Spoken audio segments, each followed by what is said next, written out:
This Eddie Deezen. You're listening to Breaking the Fourth Wall. I was Mandark in Dexter's laboratory. Ha ha ha ha ha ha ha ha.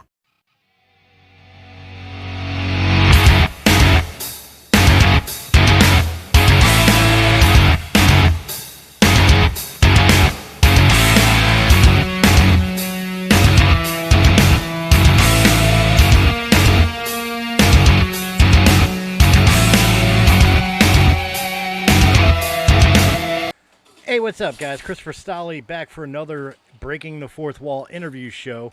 In this particular episode, I sit down with actor, podcaster, musician Michael Speeden and sit down and discuss not only his career in those fields, but also my own, because it's a double broadcast, not only for Breaking the Fourth Wall here, but his show as well. So make sure you guys go give him some love as well. We're going to get all the links and all in the description. But without further ado, let's go ahead and get into the interview. Just to let you know, it is an audio-only recording. So, guys, sit back, relax, and enjoy. And I'll catch you on the next Breaking the Fourth Wall. I could just record here. I'll record and send it to you. That'll work. That makes things a hell of a lot easier here. Yeah, there you go. Yep. So welcome again. Are we rolling? Yeah.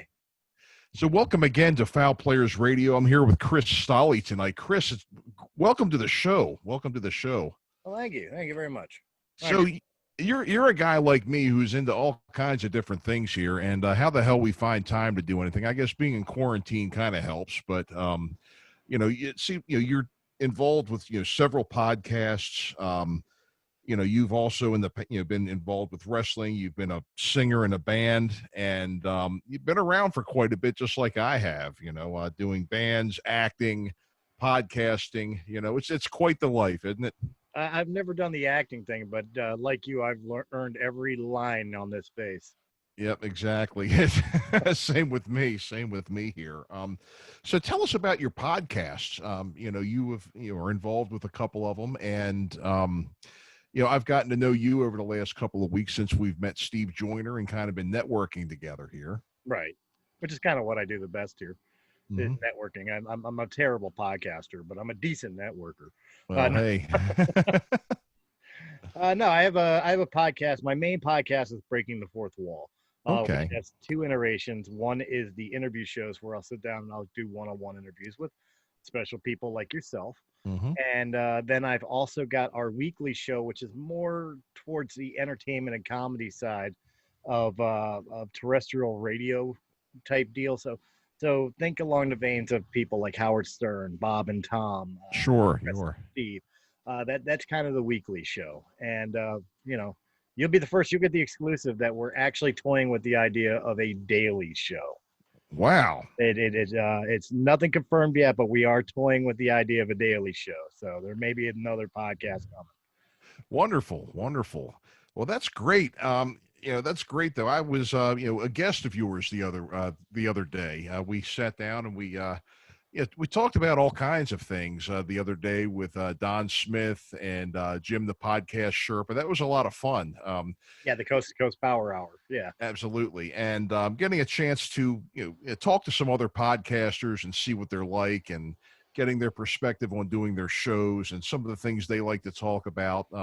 It's been a lot of fun. It's really been a lot of fun, because people kind of focus on some different things. I'm a little bit more of a historical type of podcast, not historical, but people's journeys, their right. story. Some people just like to have people on and they kind of mention what they do, but then they go into a whole other topic and that kind of thing. They ask them what they think of this movie or this, whatever is going on in the news, or whatever happens to be happening at that time here. And when did you first start getting into this? It was completely by accident. In real life, I was a building maintenance mechanic, basically an apartment superintendent.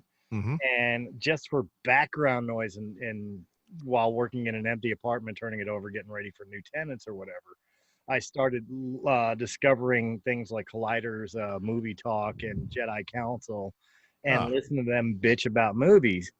And on YouTube, and in turn I'm like, hell, I could do that. Mm-hmm. So I created Breaking the Fourth Wall with a couple friends, literally calling them up on my phone, putting my phone on speaker, and having a digital recorder next to my phone, and that's how I started. You know, more people do that than you think. I know. Me included. So, yeah, it's for 4 years. That's what I've been doing, and I'll admit the main reason I do the podcasting is because of the fact that I can't act, and I'm not a comedian, so stand up and movies are completely out of the question. But this I could do. Uh-huh. Yeah. Uh-huh. Well, having the ability to talk and keep a good conversation going so people have something to listen to is great, you know. And again, your guests, the thing is that you don't have to worry about being the whole thing. That's why you have guests, you know. Right. Some podcasts out there is just the host talking, and they talk about what they think, and then that's it, you know. That's why you have guests, to bring in a little bit of variety and get some other people's perspectives on stuff, you know. So Yeah, you're so not wrong. I've done a lot of podcasts where I've tried to be the only person. Mhm. You know, I toyed with the idea of podcasts of like what's in my head, where I talk about like things that I wouldn't normally talk about in the entertainment field. Sure.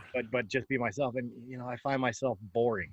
I find myself more entertained, just myself, and I imagine my listeners too, in a group surrounding where I could play off of other people and what they say and what they do, and the same, they play off of me and, have genuine conversation. I think that's what appeals a lot of people to our podcast, Realm of the Mist Entertainment, and, even things like Coast to Coast Power Hour, is that it's not scripted. It's genuine conversation between people who are genuinely interested in the topic of conversation. Yeah, absolutely. And that's the thing. I did one of them last year that was a solo one. I had a number of people on around Halloween, and last year I had a number of guests tell me what their top favorite horror movies were. A number of guests. It could have been 10, it could have been 20. Who was counting? As long as we were having fun. And I decided I was going to do one on my own, and I just recorded it myself. And I don't think it was a snooze fest, to be fair, but I'd rather have a little more spice in the conversation besides just me talking.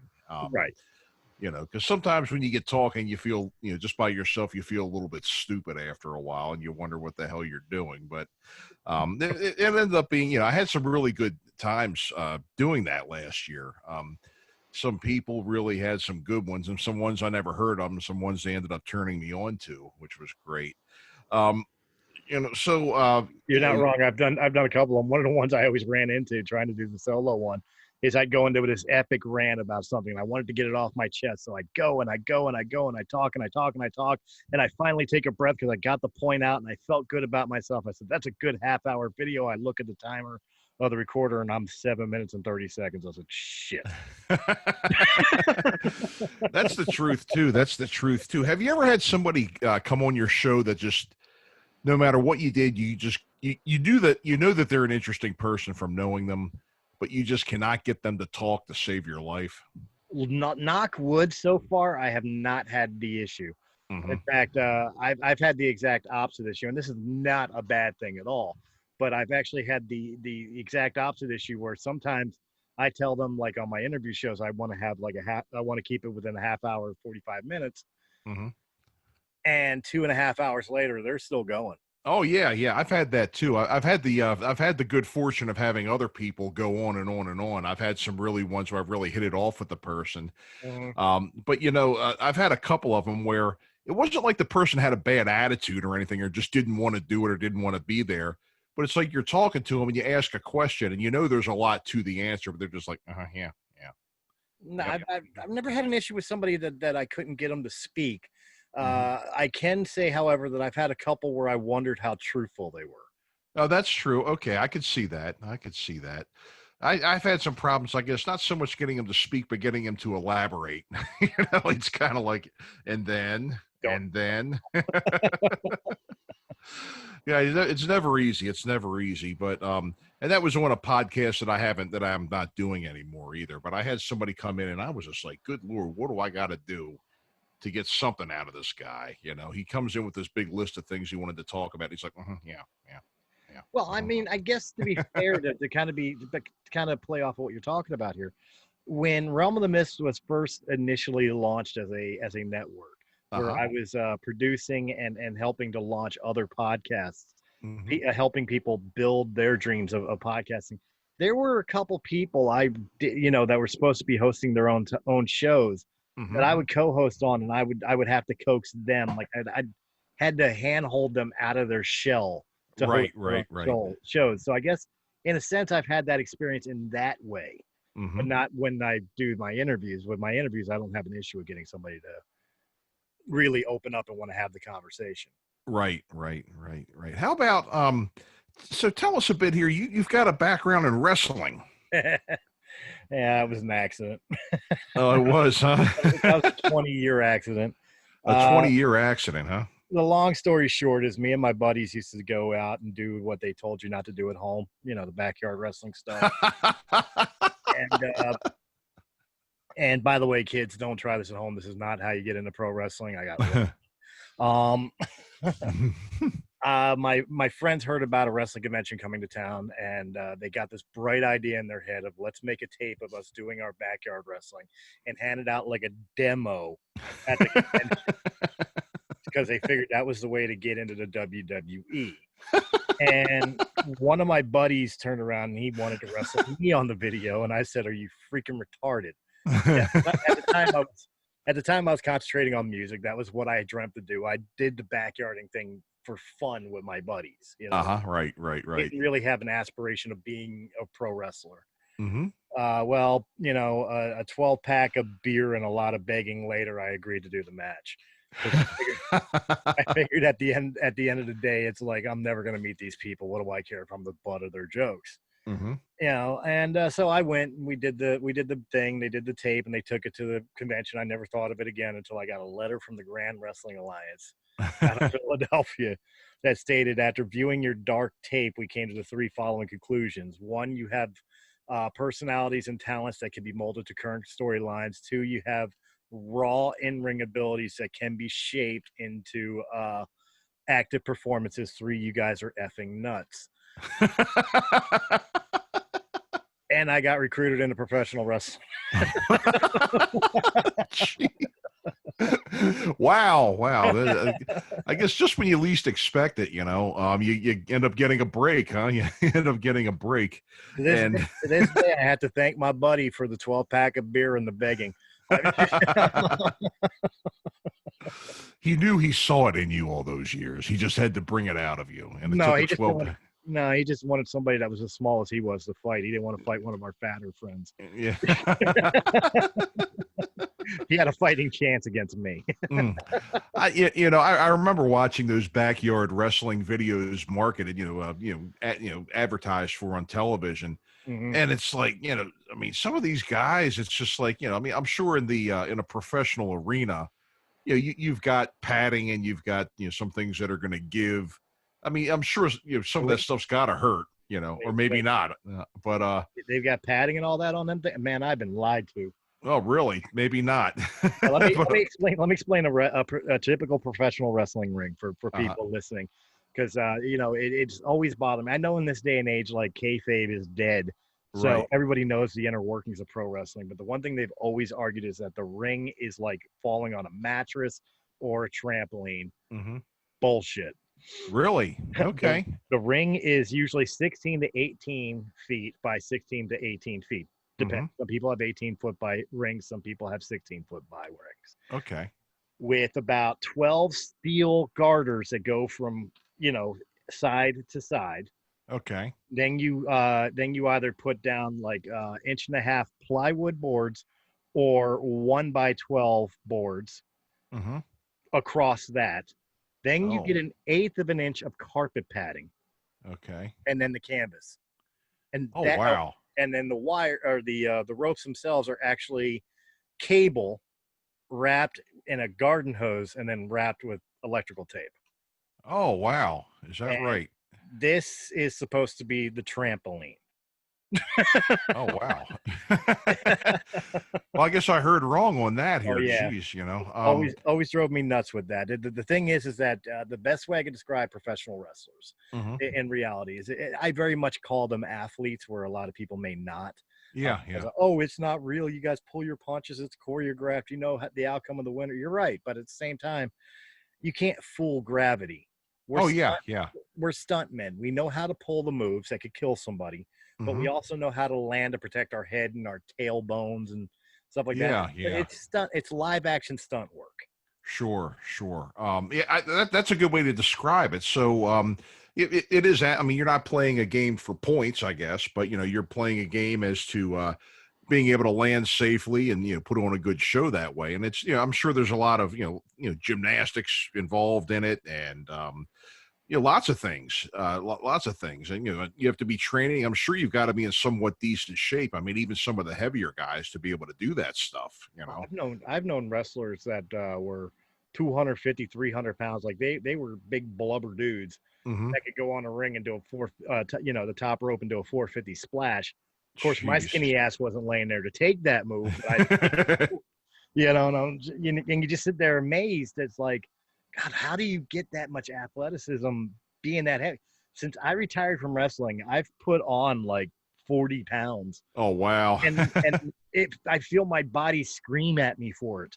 Hmm. You know what I mean? How these people are able to do that wrestling, it makes no sense to me. Right, right, right. Now, what leagues were you wrestling in all these years? Like, what? Do we have that much time on the show? Sure.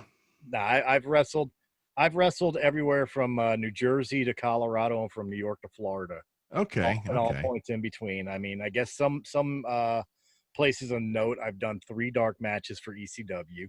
Hmm. For people who don't understand, a dark match means to know I was not on TV.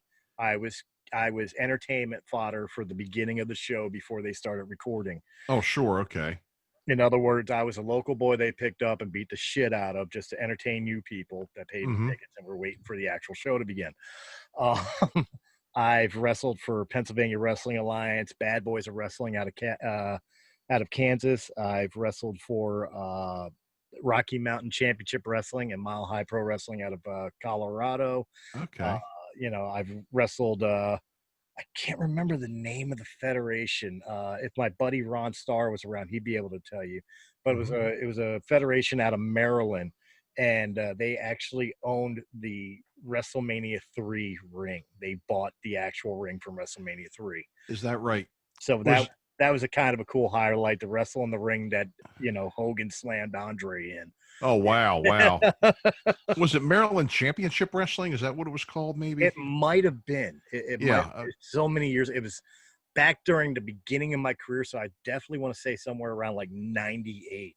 Okay. You know Okay. Okay. that happened, and I only worked for the federation once, so that's Sure. why it's Sure. not sticking into my head. But I mean, I've worked for CCW. I've worked for DWF Loco out of Pennsauken. I mean, Hmm. I've been all over. Right. Right. Right. Right. Interesting, very interesting. I mean, there's so many wrestling, I guess, leagues or wrestling groups out there and everything all over the place. And I tell you what, even those smaller federations, they do draw some people. I mean, the fan bases are just, they're pretty solid. They are pretty solid. I know some people that have done, the Maryland Championship Wrestling, and they do get some good crowds and some pretty consistent fans coming to them. Well, that's the thing. That's the thing. I mean, I always compared like independent professional wrestling, which is what I was. I was an independent wrestler. Hmm. You know, I've always compared that to like college football as Right, opposed to right. the NFL. Like the WWE, AEW, that's the NFL. Yeah, That's the yeah. guys that made it. They're big time. They got the Hmm. contracts. They got the money. They got the fame and fortune. Then you go down to the independent circuits. That's college. That's Right, the right. guys wanting what they have. So they put on, they may not have the pyrotechnics. Their companies may not have the money, but Hmm. for $10, $15 a ticket, you're going to see some of the best professional wrestling up close and personal that you Yeah. can possibly see because we're out there trying to earn what them guys have. Exactly, You know? exactly. It's just like like you were saying with college football. Those guys are really hungry and they're trying to get to that level, Mm-hmm. and so you really see a lot. I guess people really putting a lot of effort into stepping up their game and everything, huh? Oh, absolutely. And I would always recommend them. And this is no disrespect to AEW or Sure. WWE or anything like that, but I would always recommend somebody save $90 Hmm. and go over to Quakertown Mart and go watch Trip WA on on Saturday nights. You know, they may be in a farmer's market, but I guarantee you're going to walk out of there satisfied, because not only are you going to see some great shows, the wrestlers always come out and interact with the fan base. So you're going to get a chance to get autographs and pictures, and your kids get to shake hands with the wrestlers and hold one of the championships. And I mean, it's a very interactive experience for $10-15.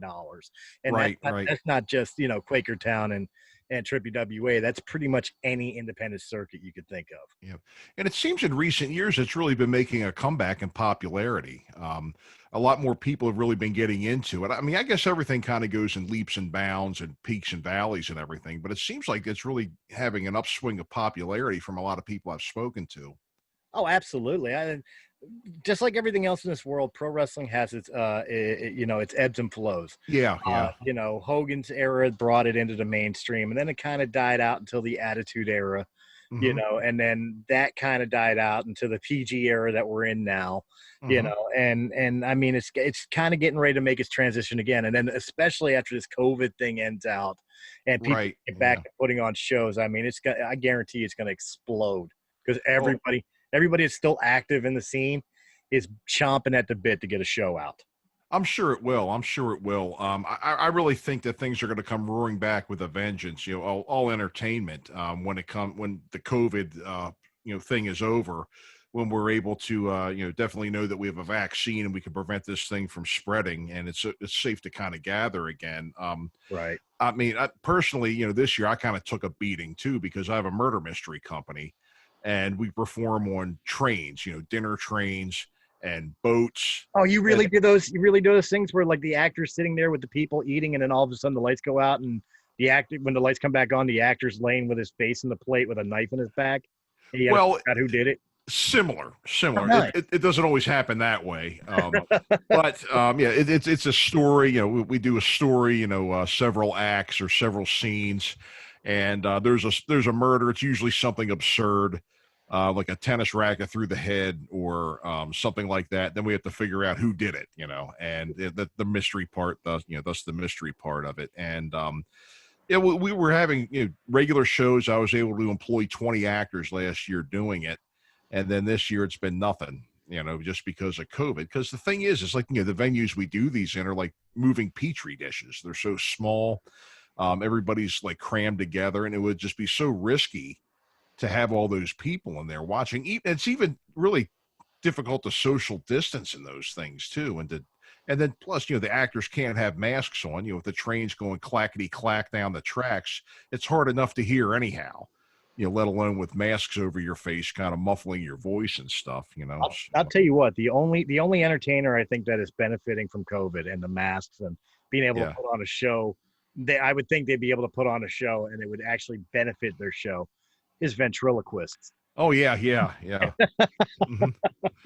Well, I had a guest on my podcast not too long ago, Sam Quasman, who was active with Disney for a long time. And not only did he do the Donald Duck voices for a number of years, he also did the Disney on Parade shows. And a lot of times when those characters are out there running around the arena, somebody's backstage doing their voices, and the voices are coming through the PA system.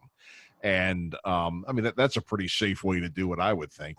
First of all, the actor that's out there is bundled up in a giant costume, and everybody else is backstage doing the voices for it.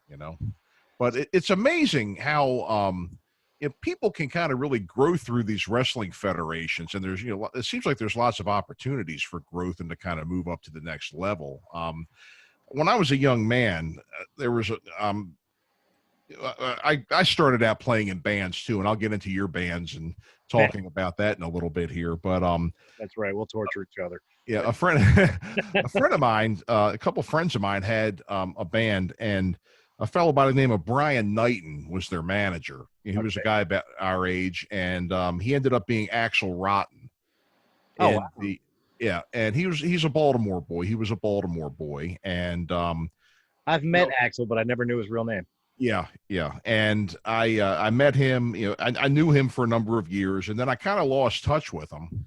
And I knew he had been involved in like some like lower level wrestlings that were done in some nightclubs and things. Like the I guess like the Tall Cedars Hall, that type of thing, or like armories, we've wrestled everywhere we can, man. I mean, Yeah, I've known yeah. I've known shows that have performed out in dog race tracks and Hmm. out in the barn areas of a farm, Right. and of course, when we talk about Philadelphia pro wrestling, which would tie into Axel Rudd, and Hmm. you talk about things like ECW, that was world famous for a bingo hall in South Yeah, yeah. Philadelphia. Right, right. So those types of venues, and then I had lost touch with them over the years. And then I was Christmas shopping one year, and I'm in the toy aisle, and I think it was maybe at Walmart or maybe it was Ames or whatever it was back then. And I'm looking for toys because I have, younger cousins and everything, and I was looking for some toys.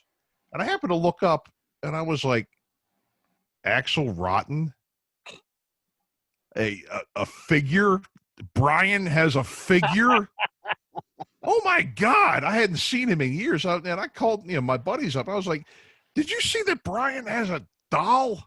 He's Axel Rotten, and he's, in the stores. And I'm like, oh yeah, he's doing real good. He's over in Japan right now or something. I was like, oh my God, I had no idea. And then I we were out at a show one time. I took my younger cousin to see my friend's band play, and Brian or Axel happened to be there, and he introduced the band. And again, I hadn't seen him for a couple more years past the time I saw it in the toy store. Okay. And my cousin says, "Oh, that's Axel Rotten. He's in my video game." I was like, "Brian's in video games now? Holy cow!" Yeah. He was doing good. He was a heck of a nice guy to know. Unfortunately, he's passed away now. Yeah. A couple of years ago, there was just some ran into some hard times and then just never really got out of it. But Which happens. just a heck of a nice guy, a pleasant guy to talk to all the time, very friendly. Did you say you knew him or you knew of him? I've met him. I didn't know him, like I wasn't a friend of his that we would hang out in the circuit together. Right, I've been right. on a couple shows that he'd been on, and I've talked to him in the locker room, like, "Hey, how you doing?" Mm-hmm. Stuff like that. But it was kind of more social than friendly, type deal. Sure. So Yeah, I know of him, but I didn't know him intimately. yeah. That was just a real shame and everything. He was only, I think, maybe like 45 or something. Just pretty young guy and just a very nice guy too. Well, And the best way to describe it, like you said, unfortunately, he found demons that he couldn't escape, and yeah, that happens more often than not, yeah, especially in professional wrestling, and it's a damn shame. And it actually brings a point where when I was a kid, you wanted to get into music. When I was a kid, I was always in bands and stuff like that, but I would lie to my mother. My mm-hmm. mother encouraged me to learn to play guitar and play piano, and she Uh-huh. did kind of encourage my singing when I got picked up in the school choir and stuff as a young kid, but she never wanted me to be a rock musician when I started leaning towards rock and roll, Yeah, heavy metal, because of the fact, in her own words, every musician dies at an early age of drug overdoses. yeah, And of course that's true, because a lot of my idols, Jimi Hendrix, Janis Joplin, Kurt Cobain, Jim Morrison, all 27 dead of drug overdoses. yeah. I knew where she was coming from. When I became a professional wrestler, I was scared to death to tell her. I never told her Right. until I was moving out to Colorado, which at the point is where she was living. Mm-hmm. And I knew if I was moving out there and I was going to be socializing with my mother, she's going to know what I'm doing on a Friday. Oh yeah. So I've got to tell her. And I remember the day that I'm on a pay phone. I was out walking around. I'm like, I got to call my mother. And kids back in the day, there was phones hanging on walls and shit.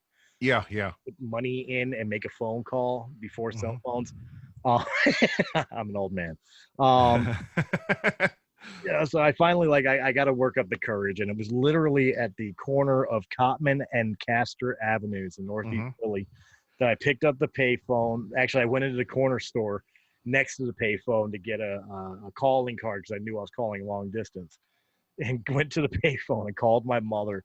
And I was like, "Mom, I'm moving out there in a couple weeks." She's like, "Yeah." I said, "I've got to tell you something before I come, because I don't want you to be shocked." She says, "Oh, what?" I guess she was thinking I was going to say I'm gay or something. Right. And I'm like, "Well, Mom, I've been a professional wrestler at this point for about 3 years. And I've been doing active shows, and I'm not giving that up while I'm moving to Colorado. When I get out there, I'm going to find a federation to work for and stuff like that. And she was silent on the phone, and I'm sitting there like, here it comes. And all that came out of on the receiver was, I always thought you'd get into some form of acting.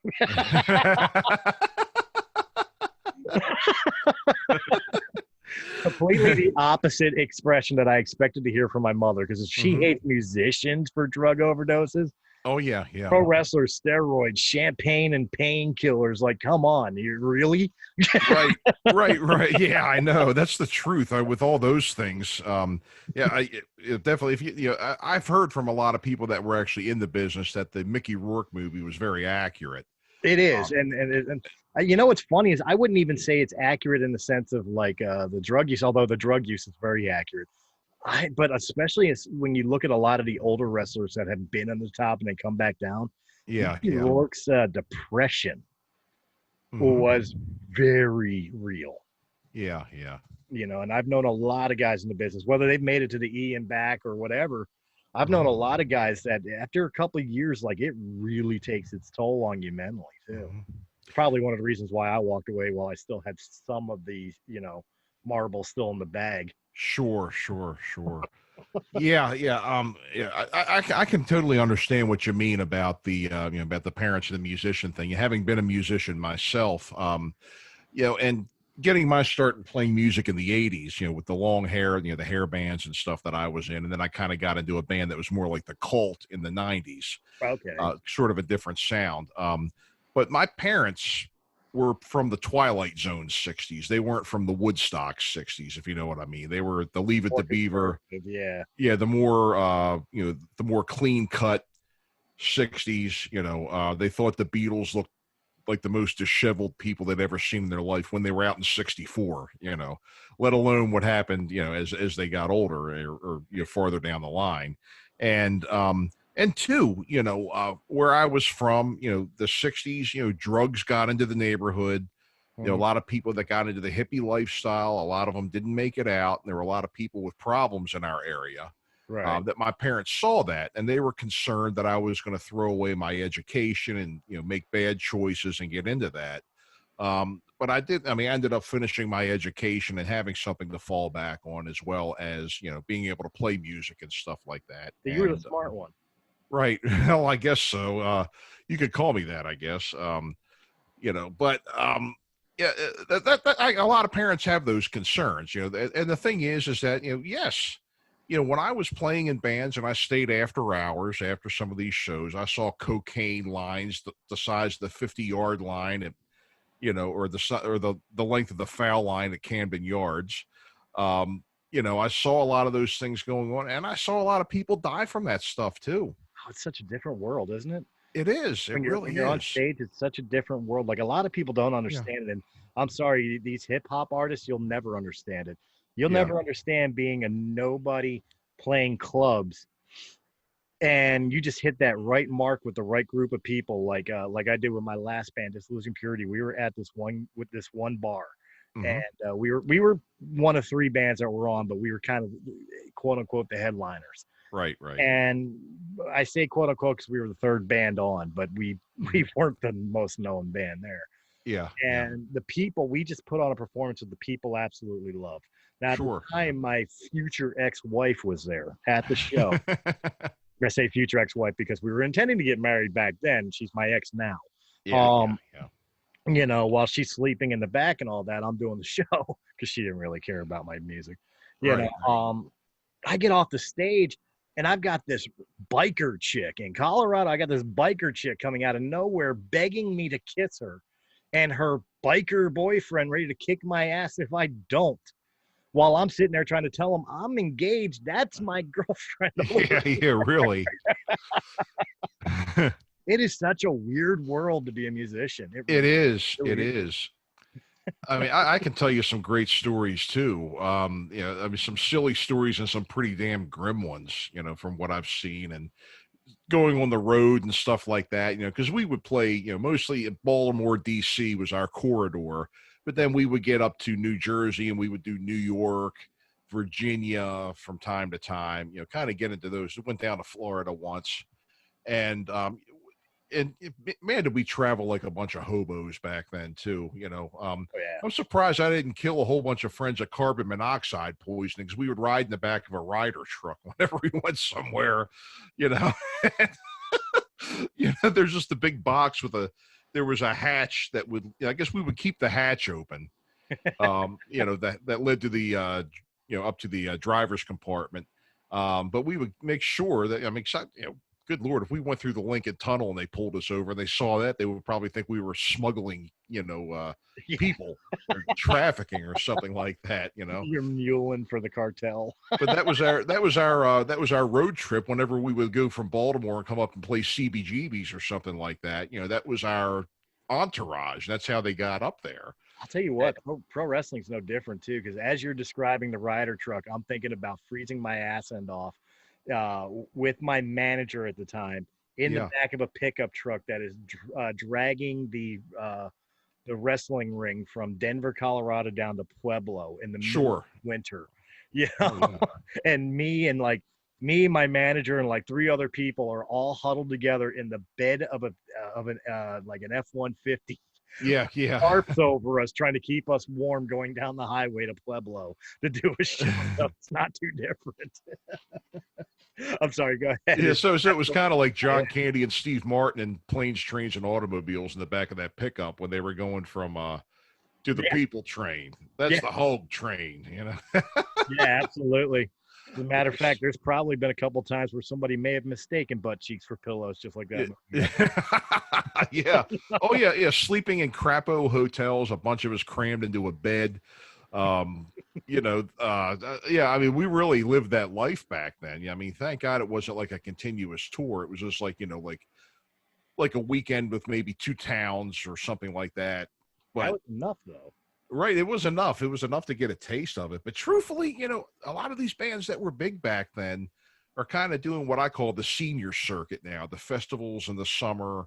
Right. And they're not in these giant luxurious tour buses anymore. They're renting minivans and they're renting PA and gear, just showing up and doing it, much like we did back in those days, if you saw the Quiet Riot documentary that came out a number of years ago with Frankie Benelli.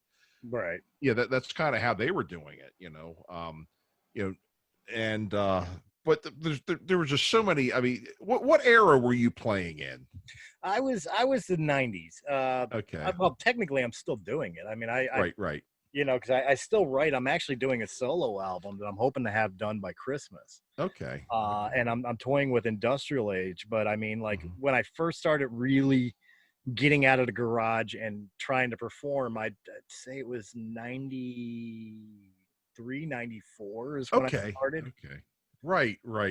So I was right on the cusp of the end of the hair era and the beginning of the Seattle scene.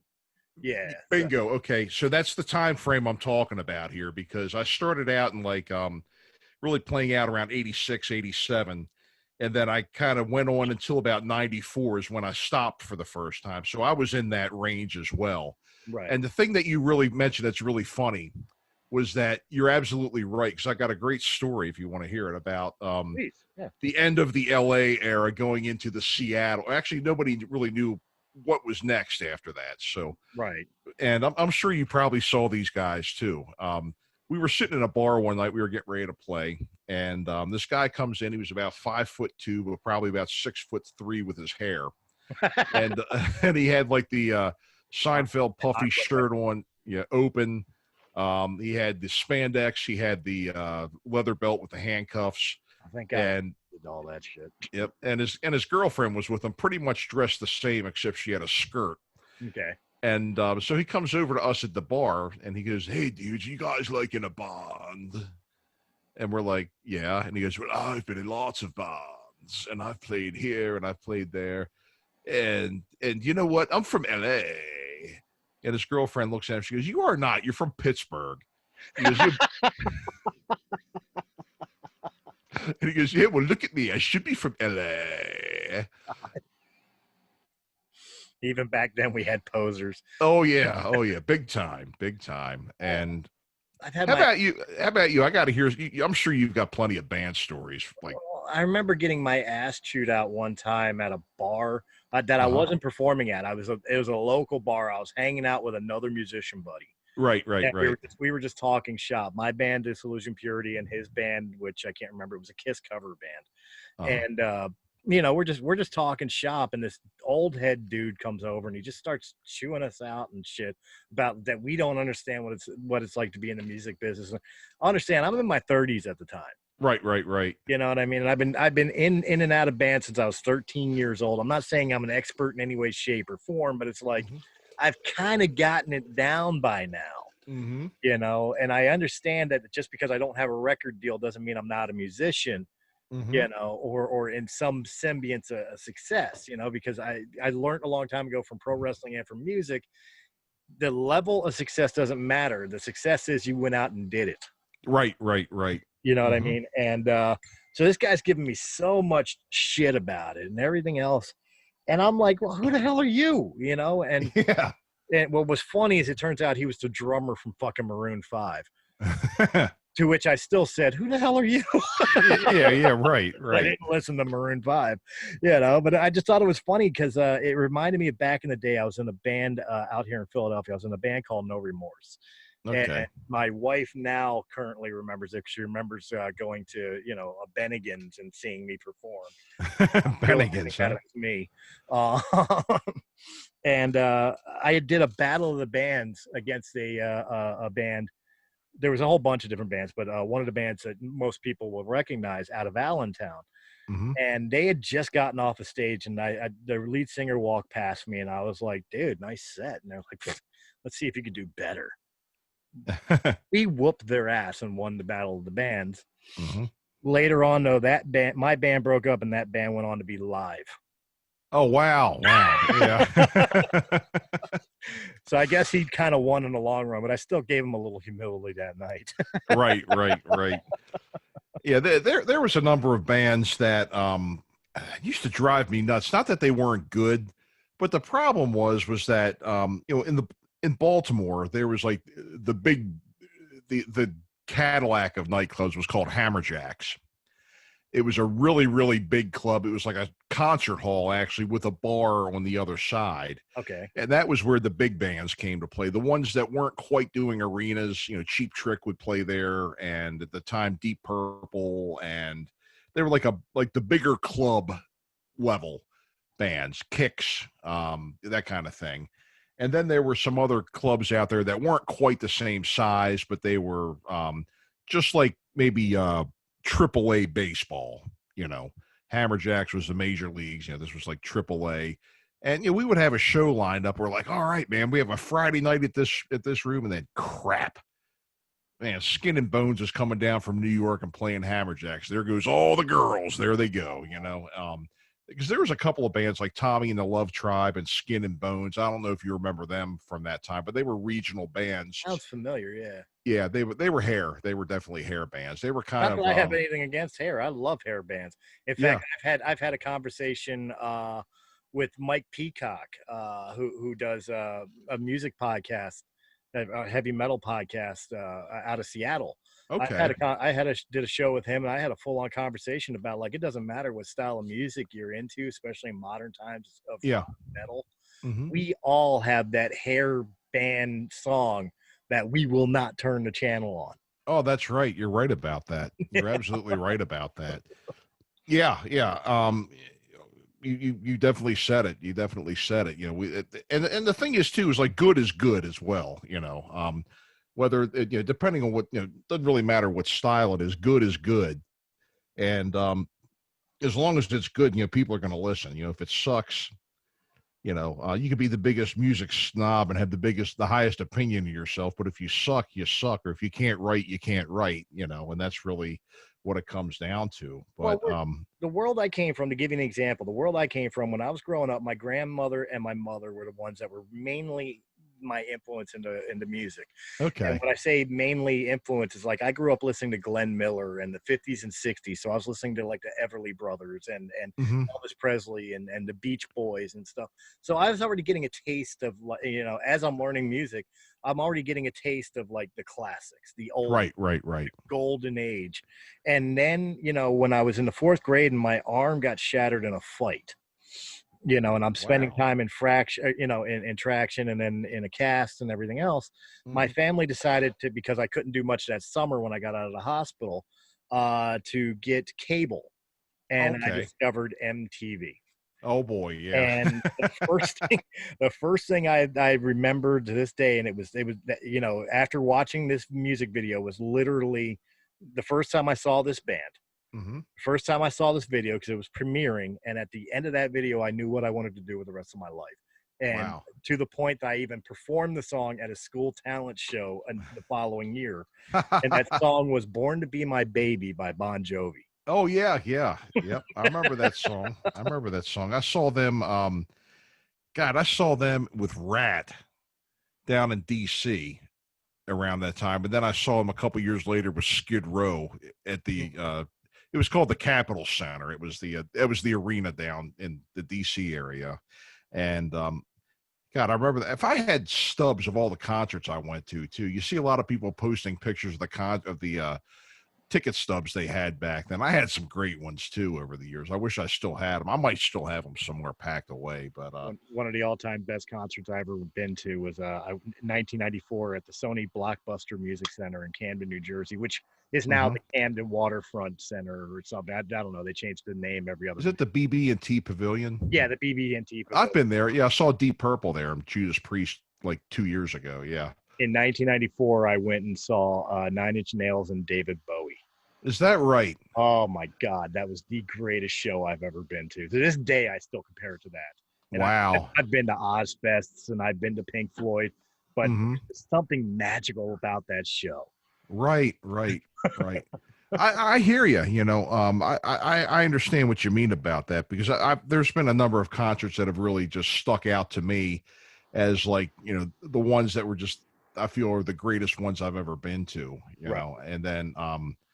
And now I've kind of got my bucket list going and everything. The last couple of years I've been going out and seeing all the guys that are like 72 and that I used to like when I was younger that I may have not gotten a chance to see back in those days. And It's kind of like one of these deals. It's like I've never seen the Rolling Stones live, and I've been to 3 of their concerts. oh well, yeah, isn't it something though? You know, you know, for a long time I didn't bother going to concerts, but I was like, when 2016 came around, and like everybody died.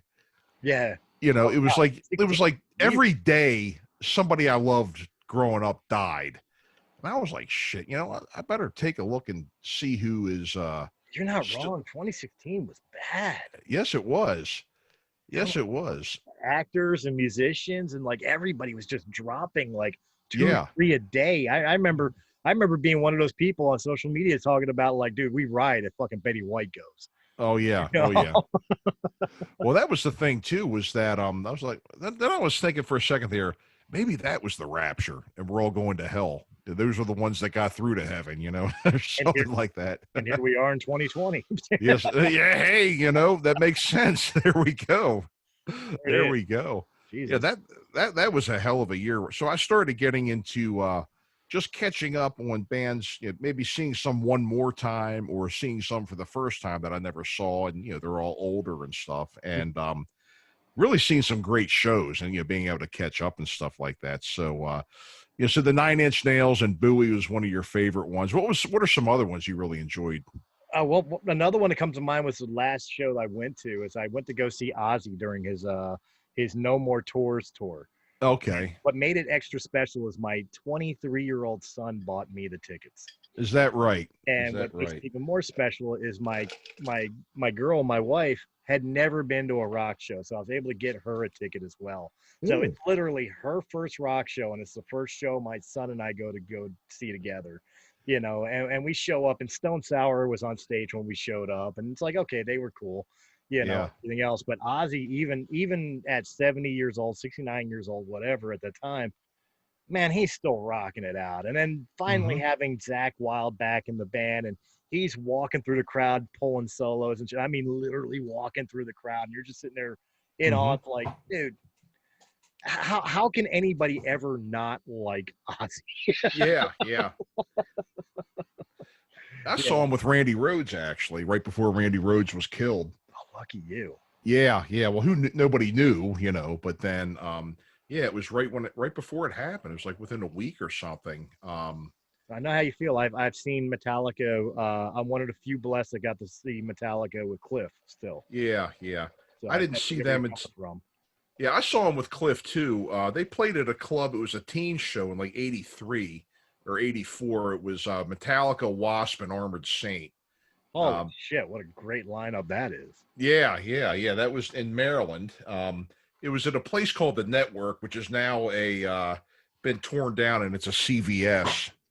And isn't that a shame too? I mean, I guess you probably have had the same experience when you look around, and you've probably driven past places that you used to play, but they're no longer bars, or they're no longer what they once were, There's or the building's gone, or something like that. there's one that had a very special place in my heart as not only as a musician but as a fan of music.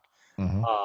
For years and years, it was off of Philmont and Boston Avenue in Northeast Philly. It was called John's Boardwalk and Grill, Okay. which later it became Whiskey Tango, and then went through a whole bunch of different names and stuff. And it's really heartbreaking Hmm. because back when I was still in the music scene in Philadelphia, you could pretty much write your ticket if you could play and nail a gig at John's, because it was Okay. bitch Okay. to get in and everything else. No Remorse got to play, and wouldn't you know it, we broke up on stage at John's Boardwalk and Grill. Literally in the middle of a set, we broke up. It was terrible. But That's yeah. I had somebody quit during a show one time. We ended up having to play the rest of the show with one instead of two guitars. I we mean, luckily it wasn't the drummer or somebody that was unique, like the singer left, or well, we that's the could get thing. we could, I walked off stage because my lead guitarist was fucking up timing and everything else. Because since we're playing John's, he wants to be extra impressive, and he's yeah. pulling solos that weren't written in the songs in any way, shape, or form, and Hmm. just making all of us look like jackasses while he's trying to shine his own brass. And Yeah. it pissed us off so much that I wound up ramming my vintage flying V guitar into one of the fucking posts that were Oh by the man. stage, and just walked off, and that was the end of No Remorse. Oh jeez, But I mean, whiz. I remember going to see Warrant there during their Dog Eat Dog tour, Uh-huh. Yeah. and watching Janie Lane get punched square in the face by a drunk ass that walked up on stage and just socked him. And I walked by the tour bus leaving, me and my buddy, and I forget his name, but the bassist of Warrant was hanging Hmm. out the window, and we were just like, "Yo, is Janie okay?" Having a conversation with him. We got invited on the bus and hanging out with Warren, simply because we just asked if Janie is okay. Wow, no kidding. So I mean, there was so many memories to John's, and then just one day it was gone. Yeah, yeah, yeah. That was the thing too. It was the same thing with Hammerjacks. I mean, because the people would actually, when they would finish playing, they would come out and just walk amongst the crowd and hang out and drink beer and do whatever. And you could talk to people, and they would talk to you and sign for you and everything. And Hammerjacks ended up getting torn down because they built the Ravens Stadium there. It was torn down to make room for that. Okay. But and something too. I don't know if this is going on around you too, but let me ask you about this. Has there been any effort to bring back, or some people say they want to bring back this great club that was there, like maybe rebuild it and have it again? Not really. And I'll give you an example of what I mean. Hmm. My last band again, Dissolution Purity. We had built up enough popularity in Colorado that Uh-huh. we got invited to be the headliners at a New Year's Eve party at the X Saloon. For Right. people listening that are in Colorado, you know what I'm talking about when it comes to X Saloon. That's KBPI, Hmm. hard rock and heavy metal FM station out there in Colorado. Right. That Right. their stomping ground, Uh-huh. and being on a KBBI sponsored concert event at this bar, X Saloon, on New Year's Eve, and Hmm. being the headline band, dude, we were psyched. We were like, oh my God, we're going to get everybody there. This is going to be awesome. And 2 days before the concert, X Saloon decided instead they were going to go with a DJ. Uh. They canceled the whole entire concert and went with a DJ because people want to dance. They don't want to listen to new music. Right, right. Well, that's an issue too. That's something else that kind of took the thunder out of playing original music. I mean, I think when I was playing, I would say probably into like the like early mid '90s, people I think just didn't get into original like local bands playing original music anymore. At least that's the way it was here. Right.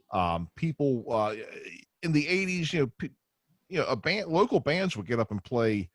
They would have like a 3-band show, and all 3 bands would play a set of originals, or maybe a mixture. And people knew their originals. They would be singing along with their originals, and then they would go to other towns where they could play, where they could showcase.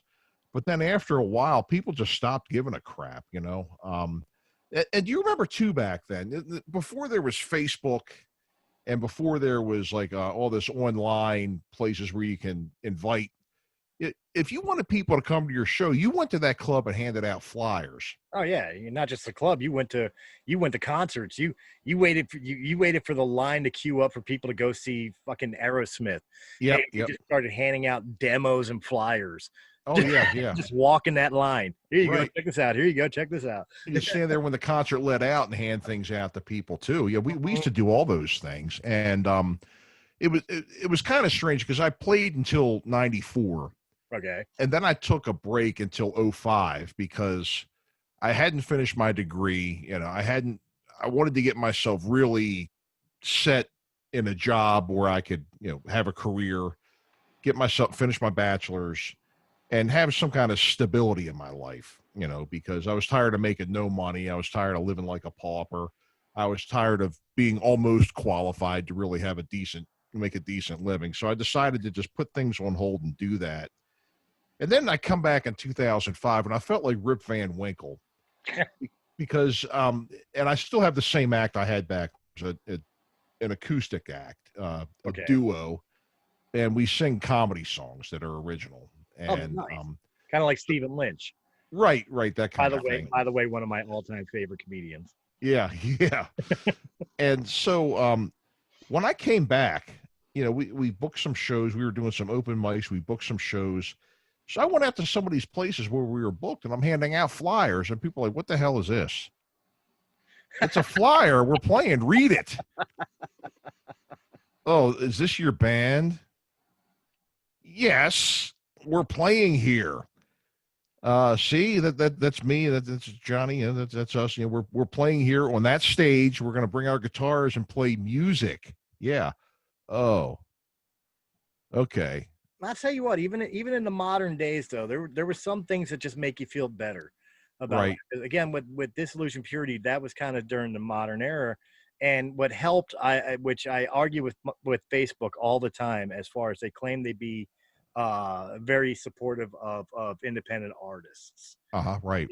And I don't agree, because the social media that was truly supportive of independent artists was fucking MySpace. Yes, it was. I remember dropping my demo on MySpace, and I quite honestly, the success of my last band was MySpace. Oh yeah, and, I mean, there's nothing better than like even being a low-level nobody band like Disillusion Purity really was. I'm not going to say that we were ready for the big deal and going on world tours and shit. We're not, but like there was something special about having the honor of seeing your name on the marquee at the Fillmore. Or even becoming kind of a house act for a bar, out in the Bumble Sticks. But every table had your band's photo in the little drink thing. Right. There was always something very, very surreal yet, good feeling about seeing something like that. Oh yeah. And people don't get it. It's like, yeah, you have to work. I would argue, like, as hard as we worked back in the day with slinging the flyers and the demos, I think it's harder for musicians to work now. Yes, it is. Because of the fact that, like I said, I'm doing a solo album. I don't care. It's for free. When I release it, I'm releasing it for free because I'm not doing it for the money. I'm not doing it for notoriety. I'm just doing it to see if I can. Yeah. But it's also kind of a test to see what the world is like for musicians nowadays. And I'm not talking about, and I mean no disrespect to anybody individually, but what I'm about to say is probably not going to be popular with a lot of people that are into modern music. And that is, as far as YouTube and the hip hop, pop sensation bull crap, that's not music. And you have no idea about the struggle it is to be a musician. Yep, I agree. Whether it was back.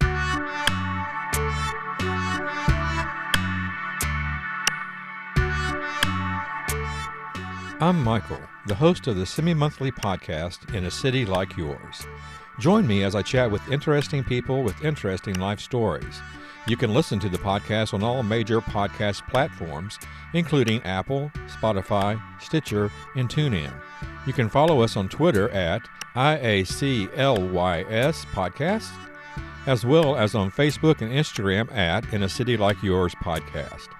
Please feel free to let me know what you think, and keep coming back for the many interesting stories in a city like yours. In the day, or especially nowadays, because everybody's got this sensationalism of instant gratification. You don't know the struggle and the trial of being a band, playing nobody clubs to people who are drunk and don't give two craps about you, to finally get your name out there enough times that one of the radio stations or one of the independent record labels are going to be like, hey, wait, let's go check these guys out, and wind up getting lucky. And most of us never got there. You're right. Everybody thinks it's you win American Idol, or you show up to American Idol, then you're on the show, and then you get your big record contract and you live happily ever after. And no way. But there's also a joy to it. Like we're talking right now. I mean, we could spend the next hour talking about this. Here is like, as much as we're talking about going out and performing, there was a labor of love just being in the garage writing. Yes, there was. And that was your plans for the weekend. You would have a big band practice. You would get together with everybody, and you would spend hours together. You'd work for an hour or so, and then you'd take a break and sit down and come up with a game plan for the next hour or whatever you were going to work on. And it was really an event back then. I mean, I remember fucking having band practices, and of course the neighbors heard you too. And they'd get annoyed because of how loud you were, and the cops would show up, and the cops would tell you, look, you got to keep it down. But at the same time, the cops would stand there and listen to the songs. They would. I remember, half in the bag, drunk, working on a song and being so frustrated with the song because it wasn't coming together. We couldn't find the right ways of transitioning from verse to chorus and chorus to bridge and all that. And then finally we had one perfect playthrough. I got so excited I went running around and went head first into the garage door. Bang. And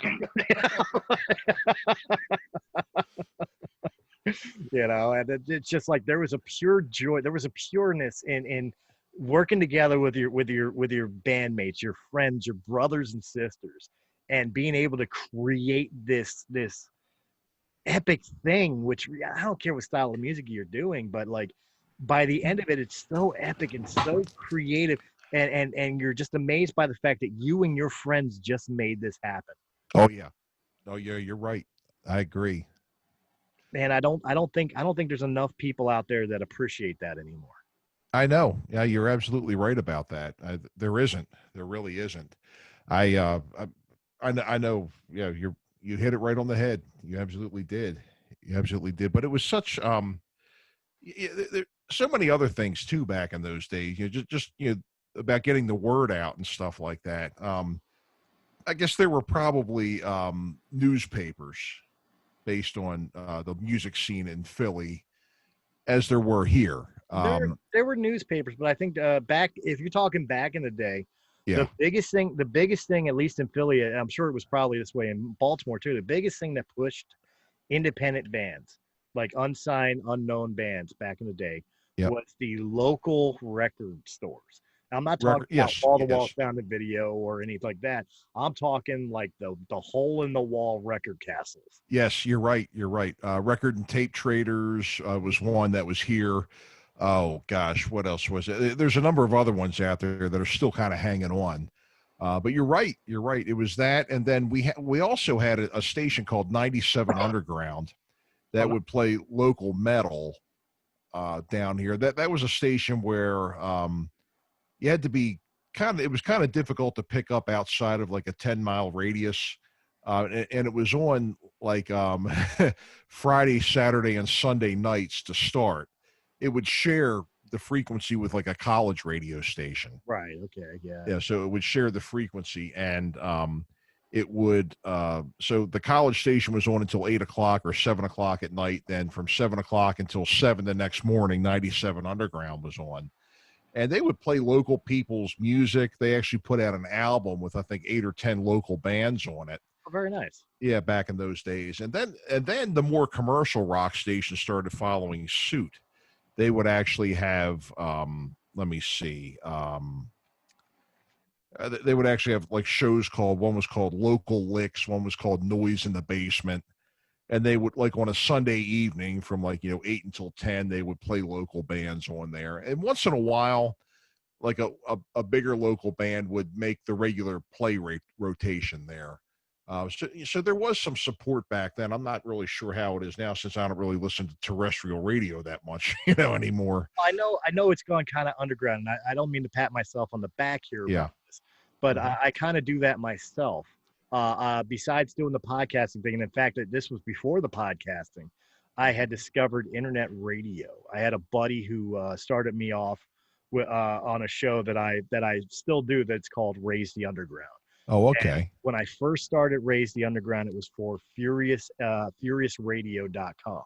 And that was my niche. It's like, of course, I was playing rock and metal, but I also wanted people's demos. I wanted the underground acts to send me their stuff, and I would give them the airplay. Right. I wanted nothing in return. No rights, none of that crap. Just give me your demo, and I'll play it, and I'll put it in rotation. Every time Raise the Underground is on, your song will play. And the ultimate idea was I wanted to have a 2 to 4 hour set show where I played nothing you hear on the radio. Oh, okay. It never got there.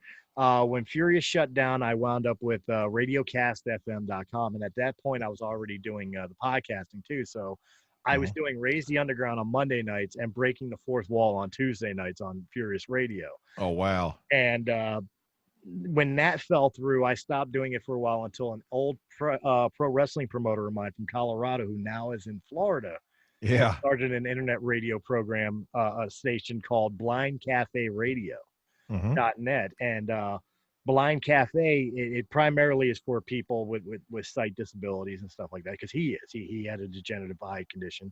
Sure. And he talked me into bringing Raise the Underground there. So I do that on Monday nights for Blind Cafe Radio. And the goal is still the same. Like I'll play Jesse Blaze Snyder's new album. Right. Raise the Underground. And I'll play Poseidon's Anger out of Colorado. And I play, my old demo because I own the rights to them, but I'm still trying to get other local acts to send me their demos just to give them exposure. I know a couple of people I could probably hook you up with if you're interested. Absolutely. They would wind up in regular rotation. Okay, sure. I'll get to work on this right away. Good. Are you listening, Scarlet Angel and Rich Davis and a couple of you others out there? We're going to meet this guy. Absolutely. Come on down, man. I want to give the exposure to everybody, because of the fact of the matter is that I feel that the exposure for original rock and metal bands, or even blues and jazz bands, like real live musicians and live instrument bands, is just non-existent. And I want to be one of the people that help. Right. Yeah. God, my mind is just moving a million miles an hour now, thinking, because a lot of my friends are doing comebacks now, I don't know if you're seeing this too, but we played back in the, guys our age, we played back in the 90s, 80s. Right. A lot of guys hung it up because here came the babies. Now the kids are out of school and they're grown up, and now all of a sudden we got the reunion thing going on. And I know quite a few people that are doing reunions now, and they're starting to work together again. And the good part is that they're playing clubs that close at 11. Got the early bird. Yeah, this is what I wanted to bring up too, because this is where I was kind of going with the one thing. Right. They were talking about bringing back hammerjacks, which it was an experience back in those days because you could go see the bigger metal bands. Okay. And everybody knew each other down there. There was kind of a big hair and heavy metal scene in this area. Okay. And everybody knew each other at this big club. And it was an experience. It was an atmosphere. There was a feel to the place. And then it's been closed. And there's been, nostalgic, with a lot of these bands coming back and touring and people running into each other. And don't get me wrong, whoever does this venture, I wish the best of luck to, because, that club was a huge part of my years, a big part of my life and a lot of fun and good memories. But you ever hear the phrase, you can never go home again? Yeah. Because I'm thinking, now that we're all 50 and 60, are we gonna be able to go to these, to go out there and support it regularly? A lot of are they going to be able to have the bands they had back then? And the thing is too, is that, sometimes we would get to the club at 8:00, the band would come on at like 11:30 sometimes, and we're standing around and hanging out. And, nowadays, I've noticed this, especially with myself and some other people, we go to a concert, our asses are out of there at 11 and we're home in bed. And if it's not a place where you can sit down, you're walking out of there after standing for 2 hours and your ankles are the size of telephone poles. Right. And so we've got to kind of think of the age of people too, if we were going to bring something like this back. I hope it's successful and maybe new people get a chance to have this experience, but I just don't ever think you're ever going to truly go home again with that. Well, that's where I was going to go with it. And, this may be a completely personal opinion. Okay. So I don't want anybody to take my words as gospel truth. Okay. Sure. I always say that even about the lyrics I write, don't take them as gospel truth. I'm kind of like the Stephen King. I'm more of a storyteller than a songwriter. Right. But when it comes to going back home, as you said, I don't ever imagine going back to a band I was in. Yeah. You know what I mean? Like, I guess I'm kind of the guy that's always moved forward, that even if I were to say you and I discussed about creating a new band, mm-hmm. I would be more interested about you and me creating a new band than getting called up by everybody that was in Disillusion Purity 12 years ago. Right. Calling me up and saying, hey, let's do the next album. Sure. Because that chapter is closed. Now, I'm not saying that some bands can't do that. Maybe they've had the success and the glorifications, even in the underground, that you guys could get back together and mm-hmm. make something special. But me, I've always been the musician that said, I'm going to play music till the day I die. I'm going to be the old fat dude in the smoky bar, playing the blues for beers. Right. And I don't give a shit. Mm-hmm. And I've always been that way, but it's always been move forward. Mm-hmm. I don't want to create the next No Remorse. I don't want to create the next Defenestrate or Disillusion Purity. I want to create the next chapter of my musical journey. Right. Yeah, I understand what you're saying with that. We've been bouncing around since a lot of people were doing the reunion thing. We've been kind of bouncing around, bringing back Orange Seed Parade. That's the band I was in. That was kind of, it's kind of like the Cult, Bowie-ish type of thing. And we had a good sized following in Maryland and Baltimore and in DC. And, we were thinking about doing the reunion thing. I've always been the solid yes vote. The singer was always the solid no vote. And the guitar player and the drummer were always like Ohio and Michigan, the swing votes, I'll do it. One would go one way, one would, and then, we ended up never doing it, it would be nice to have done it. But on the other hand too, I've got a lot of things going on now that are better, some of the television I've got to do, the acting I've got to do, the podcasting. And a thing that I like playing in an acoustic duo too is the fact that, you don't have, 4 people and 6 personalities, to deal with all the time, and people's quirks. Yeah. Yeah. 4 band members and 8 opinions, it's just, one of those things, and none of them see eye to eye. So, I'll tell you what, I do personally have a project that has been sitting on the shelf for a very long time. Mm-hmm. That I've always wanted to do. The project I'm doing now, which right now is just simply titled Forgotten, Mm-hmm. because it's been 12 years since I've been a part of a band, Uh-huh. and it's a solo project, and it's really just me trying to see if I could even do a Nine Inch Nails Beck style album where it's me recording everything together, putting it together, and Mhm. kind of telling kind of like a poetry form lyrics, you know. And then I'm proud of what's coming out. It's coming out better than I expected. I expected it to be hot garbage, Mhm. but it's coming out better than expected. I'm still nervous about it, but Right. I have released a single called "Close My Eyes," and it's gotten relatively favorable reviews. Uh-huh. From the people that listen to it. My mommy really likes it. Oh, good.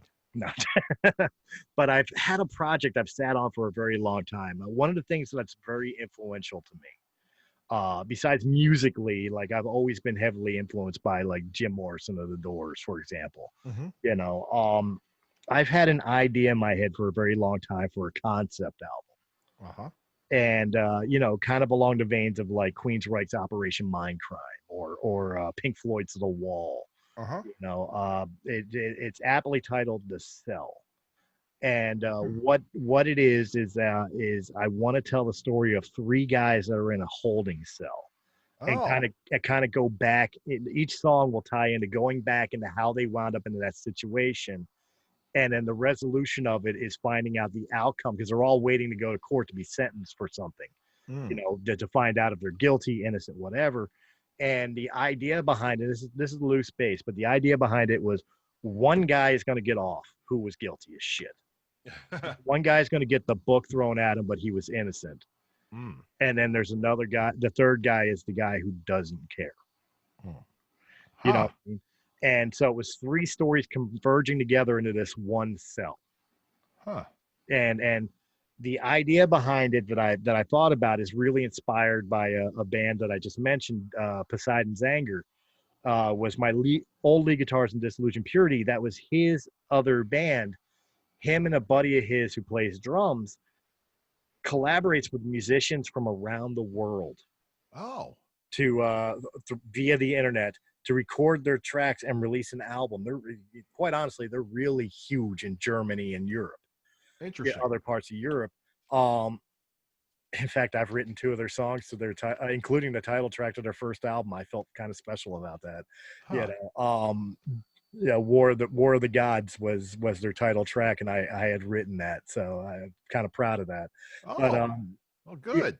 but I'm inspired by them where it's like, if I ever do this project, whatever this project may be, like I said, it's aptly titled The Cell, I think I would want to try that and just get collaborations of musicians together to just create this thing and see if it could happen. Mm-hmm. You know what I mean? So that's always been something that's been on my back burner, back in my mind for quite a while. Oh, great. Great. Awesome. Awesome. That's great. Yeah, well, it's been great having you tonight. We've talked about all kinds of great things here, and But we didn't talk eh, about one thing. Well, a couple things actually. what's that? We didn't talk about you. We didn't talk about me. Well, this is for you. This is your episode that we're having here, but you can ask me anything you like. Now, I want to dig into your podcast. I want to dig into your acting career and your music career. It's your turn. Oh, okay. Well, I told you a lot about music and everything, and it's kind of funny how I got into acting. In 2011, I got back into music in '05, and I was giving somebody a ride home from work, a coworker, and he said, "You still sing and stuff, right?" I said, "Yeah," and he says, "Well, we're casting Jesus Christ Superstar." Oh, get out of here! Really? Yeah, and at Baltimore Actors Theater. And he says, we need people. And I said, well, yeah, I've never done a play, but I'd love to do it. I mean, I always like the music to that. It's always the music's great. And so I ended up being in the ensemble, the Apostles ensemble, as well as the Apostles. And then I ended up being the Roman that did the 39 Lashes. Oh, wow. Yep. And so that was my first acting thing, and I met my wife, my now wife, during that production too. She was doing the choreography and the staging, and she was in it. Okay. She had split the part of Mary Magdalene with somebody else. A couple of people rotated when they did that part, Okay. and so so this was my first actual play since like doing like little kid Christmas shows at church and stuff like that. So I got into this part, and couple shows in. And you can ask Don Smith about this, okay? Because I told him this story, and this is how he got the title to my episode on his podcast. Uh-oh. We have the 39 lashes part. It's 1, 2, 3, and so I'm whipping Jesus. And we had him like the back of his robe ripped open. We had his hands tied up on this like gallows thing. And for some reason, I don't know why. I mean, I wasn't really hitting him, but the whole thing just fell over on the side. Oh no. And it was at like lash 18 or 13 or so. I still had like 20 some more lashes to go. So he's laying on the floor, and I'm still going, 21, 22, and then finally I go back over to where I'm standing at attention, and then Pilate comes down and sings his part to him. And I happen to look over at Jesus laying on the floor, and this was theater in the round. It wasn't theater on a stage. Theater in the round. I happened to look over where he's singing out. I noticed on the bottom of Jesus's shoes it said "Hush Puppies." So I told Don that story, and he said, that the title of my episode is "Jesus Wears Hush Puppies." Nice. Yeah, and that was funny. That was something. And that actor knows I've told this story before. He laughs, and so after that, I just kind of got asked to do different things over the years. Some local commercials. I had some people just ask me to do different plays. Playing this part, playing that part. I've done a good number of children's theater shows. And that's really great playing for little kids. Little kids really love it, and they think it's the neatest thing in the world, and they believe. Yeah. They believe, and you're up there playing your part, and then afterwards we'd be out in the lobby to shake hands with them when they were leaving to go back to their bus, and they're all giving you high fives, and they want to give you hugs and all that stuff, and so I really enjoyed doing those shows, and I got to play Santa Claus one year in Babes in Toyland. Oh, very cool. That was a regular thing that Baltimore Actors Theater did. And one year I was Santa Claus. I played other parts over the years. And not only did the Santa Claus play Santa Claus on stage, but then afterwards he had to be out in the lobby to greet the children. Okay, so I had this line of kids, people would come over, and I would say to the kids, I would say, "Well, hello." And they would be looking at me like, "Are you real?"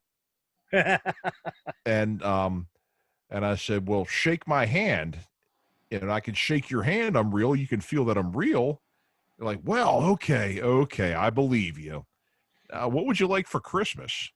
I would like this, that, and the other thing. And I said, "Your parents told me you've been very good. And I spoke to your teacher the other day, too."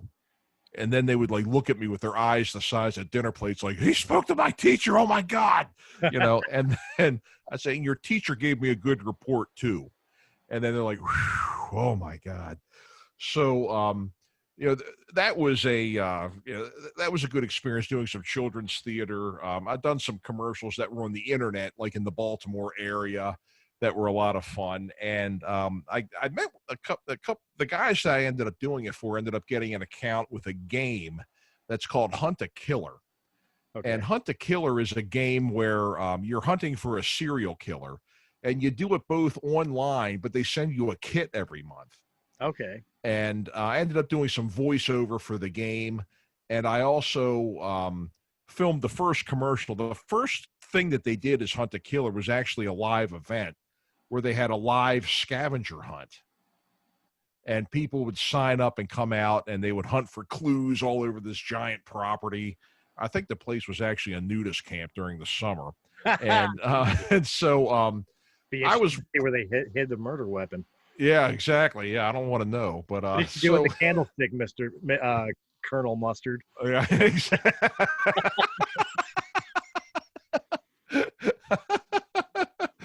Oh, geez, a whiz. And yeah, so I I played a character, and the thing is with this, I I have the ability to turn the creepy on, is Right. what people tell me. So I was walking around and I was just wearing a t-shirt and jeans and work boots, but it was rainy, so my hair was just kind of hanging down on my face, and I Right. kind of had this like I just kind of had this look on my face like I was some old Southern guy who just, hung out in the garage and you found dead bodies under his porch. So I was kind of walking around like that. And I Right. could hear people saying, "Oh my God, that guy's so creepy." Ugh, ugh. And I was like, I'm not wearing a mask or makeup or anything. I'm like, God, is that what people think when I like go to the store and stuff? That explains So why they keep pulling their children away from me. right, right, right. So I had my character's name, it was Eddie. I forgot what the name was when I was describing this on another show, but it was Eddie. Okay. Eddie. And at the very end of the scavenger hunter, towards the end, they actually I had to go into a cabin, and I had to stand in this cabin and the lights were off, but they could look through the screen. If they really looked close through the screen, they could see what was in there. And what they had to do was figure out a puzzle to get the combination to the lock to open the door and come in and get um, a, a something that they could take to the next thing. It was like a key or something to take somewhere else. Okay. Right. So I'm standing there and, I'm just kind of like, standing there staring at the screen, and people are looking in, and like some girl goes, "Oh my God, it's that guy Eddie again. Oh, good Lord, is that guy creepy? Good Lord. That guy gives me nightmares. Oh God, and I was like, geez, a whiz." So it's like, I got home, I'm looking at myself in the mirror and everything. I'm like, oh my God, am I really that bad? There was that, and I'd done a couple of movies. I had some cameo parts in some movies that were filmed in and around Maryland. And then I met doing another local play, Otter Productions. Otter Productions, I ended up taking over for Herb Otter, who was the owner. Okay. And that's where I got my murder mystery company. We changed the name of the company to the Foul Players of Perryville, and it's spelled Fowl, because it's Perryville, Maryland is right on the Susquehanna River. Okay. And the Susquehanna River is known for its waterfowl. We have all kinds of ducks and geese and herons and eagles, and a lot of people do bird watching around here. So we figured foul play because it's murder. Right. And so we're called the Foul Players of Perryville, and we perform on boats and trains and office parties, Christmas parties, fundraisers, charity events, whoever will have us, really, and I've got about 20 actors. They're all great people. I love them dearly. We also did Polar Express last year on the Western Maryland Scenic Railroad. And I think I want to join for the Christmas murder mystery. I want to be evil, creepy Eddie dressed as Santa Claus. exactly, yeah. I think that would be awesome right there. That's like Billy Bob Thornton and Bad Santa, like just waiting to happen right there. Yeah. I'd started doing, my acting and things like that, and, doing this. And then, my wife had been represented. My wife has had management for, a long time. She's also an actress, and she's been on Law and Order SVU. Oh, nice. She's had a number of national commercials. She does a lot of industrial, like training films, and She hasn't been one of the victims in SVU, right? She was one of the people that led them to the murderer or rapist, right? she was a jury foreman one time. Okay. Yeah. And actually, you know what? It was a very controversial decision. And when I was at work the next day, a bunch of people said, "Hey, I saw your wife on TV last night." We all wanted to reach through the screen and choke her after reading that jury decision, or the verdict, One of them deals, right? Technically, Yeah. somebody didn't cross a T or dot an I, and the person gets off and it's like, "What are you doing?" Yeah. Her name is Teresa Cantone, and she's done. She was also in like one of the national Jardiance commercials. She's in that promo for On the Case with Paula Zahn. God, she's done a number, like one for like a lottery, or it was like an insurance company. Some local things like for Horizon Services in and around, like between me and you, like those areas like that, Right. like Delaware, Philly, Baltimore region. So she's done a lot of things too. Her name's Teresa Cantone. She came up studying at the Jupiter Theater in Florida. Okay. And so she's done lots of things, and that's where I met her. I was doing Superstar.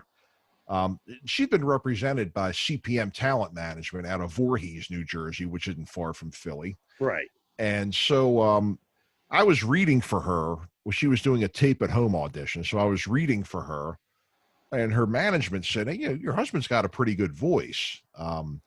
What does he do?" And she said, "Well, he's an actor and he's a musician." So they said, "Why don't you bring him in for an audition?" And I was like, "Oh yeah, right. They're going to want me." Okay.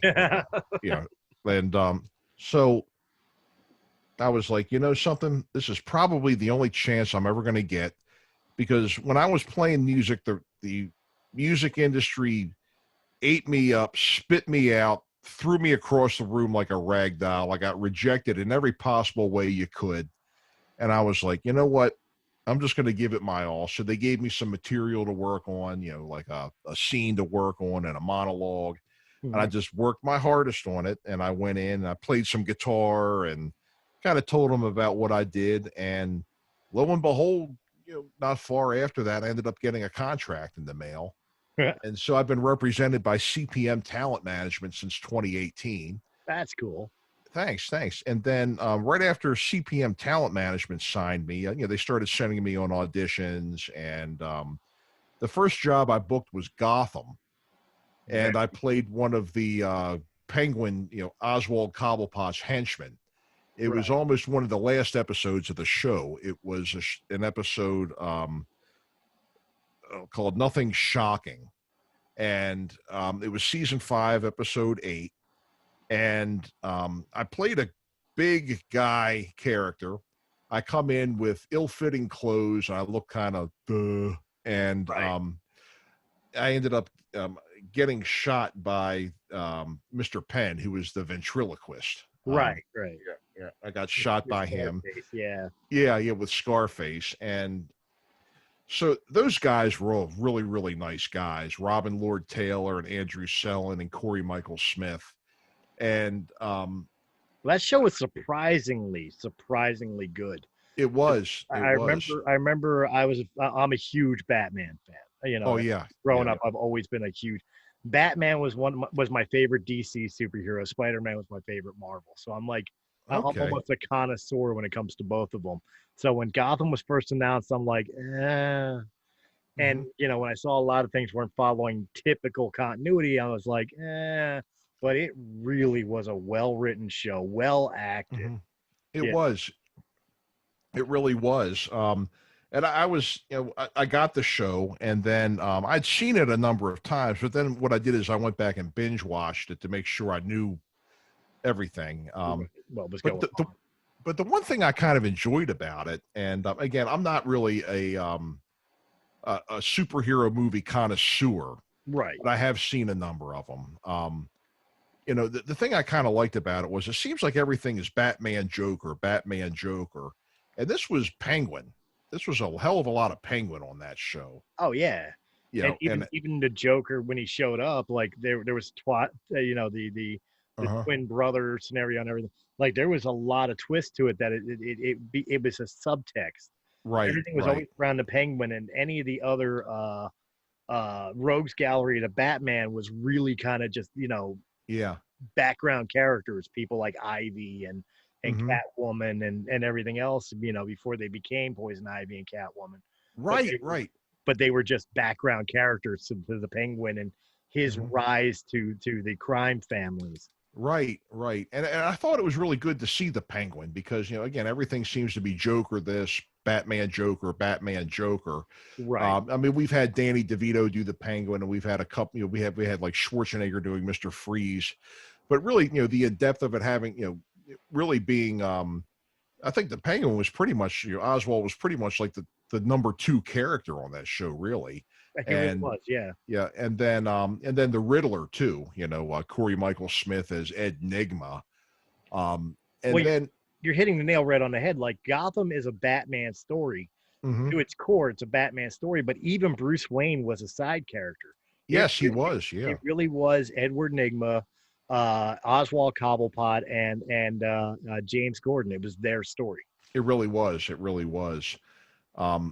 So I got up there. I booked the job, and the thing was that when I auditioned for 2 parts on that episode. Okay, Right. The first one was Dale, who stood there and looked dumb. Okay, the second part that I auditioned for was a creature that was in a tunnel in that episode. It was Bruce Wayne and Alfred were in this tunnel, and there was a creature down there that was mauling people, and you really didn't see him very much. He was kind of a mutant, and yeah, he like grabbed and spun around, so you really didn't see him. Right. So I was glad that I got Dale. So for the audition consisted of 2 things: making dumb faces and making snarling and growling noises like the Tasmanian devil. Okay, so I ended up getting the dumb faces, and so I did that part. I got up there, and it was filmed at Steiner Studios in Brooklyn. Okay. And I got up there, I drove up, and I was like, okay, I got there into town early, and it was only a couple blocks away, so I was able to park the car, and I said, all right, I'm going to sit. So I brought 2 cell phones, an alarm clock, and I had a wake-up call. So I was like, there's no way in hell I'm going to be late. I went to bed early, but I'd wake up every hour and a half like, oh, my God, am I late? Am I late? What's going on? Oh, okay, I can sleep. So finally I got up at like 4 when I wanted to get up at like 4:30. And I was like, all right, I'm up. I'm going to shower. I'm going to head over. And I got to the lot early, and I just waited. And then, finally they got there at 6, and I went in. And Andrew Sellon was the first guy. He was Mr. Penn, who ended up being with Scarface. Right. He was the first one, like the first cast member to greet me. And then, the PAs and the hair and makeup people greeted me and everything. And he was just absolutely wonderful. He kind of took me under his wing because that was really my first trip to the dance. Right. And, he was very kind, very accommodating. He's a really, really nice guy. He's really like intelligent and well-educated, and just a very, very good soul. He's just, good people all over, inside and out. And then as I was getting ready to head down for rehearsal, I kind of looked in one of the hairdressing and makeup rooms, and I saw Robin Lord Taylor. And I guess he may have known who I was because I was in the new dressing room, and that had Dale on it. And he kind of waved to me and said hi. And so I got down to the rehearsal area, and when I was coming into the scene, I was carrying a tray. Right. And they didn't have prop food on the tray. It was actually real food. And there were grapes, and there were like sardines and anchovies and really stinky cheese on there. Oh God. So I'm 6'6", and they gave me like ill-fitting clothing, short sleeves were too short. I was wearing high waters, and so I'm holding the tray kind of awkwardly, like kind of chest high, and I'm kind of making my dumb Dale face. And Oswald, Robin was about 5'6", Right. so I'm standing behind him. We're getting ready to make our entrance and go in. And he turns around to say something to somebody behind us, and he was at nose level with the anchovies and the sardines. So he looks at me and he goes, man, God. And I said, yeah. And he says, do you eat that stuff? And I said, yeah, once or twice a year I'll get a thing of sardines. I'm not going to lie. I said, I don't live off of it, and I'm certainly not date food when I take my wife out or something, but and he goes, man, that's rough. And he and I had a couple of laughs during the thing. And the same thing was Corey. Those 2 guys are a couple of characters. I think they're really good friends outside of shooting. And the 2 of those guys were cutting up and laughing and joking together. And I think they were actually pretty tight friends. And then I met one of the hair and makeup and production people, was a girl from Baltimore, went to Western High School, and grew up not too far from where I grew up, and one of the stuntmen had worked on some John Waters movies down here.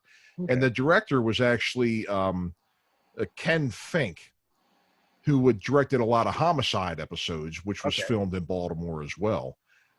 So that was a really wonderful shoot. Everybody was just super nice. The food was freaking incredible, on that, I mean, it was just like, I felt like Templeton the Rat, I'm going to a smorgasbord. I mean, there's always food out, craft services and all that. And good Lord, I could have rolled around like Templeton the Rat when I got all fat and everything, and, kind of like Secret of the Nymph right there. Yeah. Stone and shit. Yeah. So I did that job, and then not too far after that, I ended up booking the J.G. Wentworth commercial where I'm the Viking. Yes.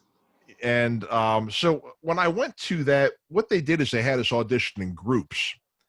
So we stood in groups of like 8 or 10 of us, and what they would do is they would play the music, and the casting director would point to the person, and you would lip sync your part.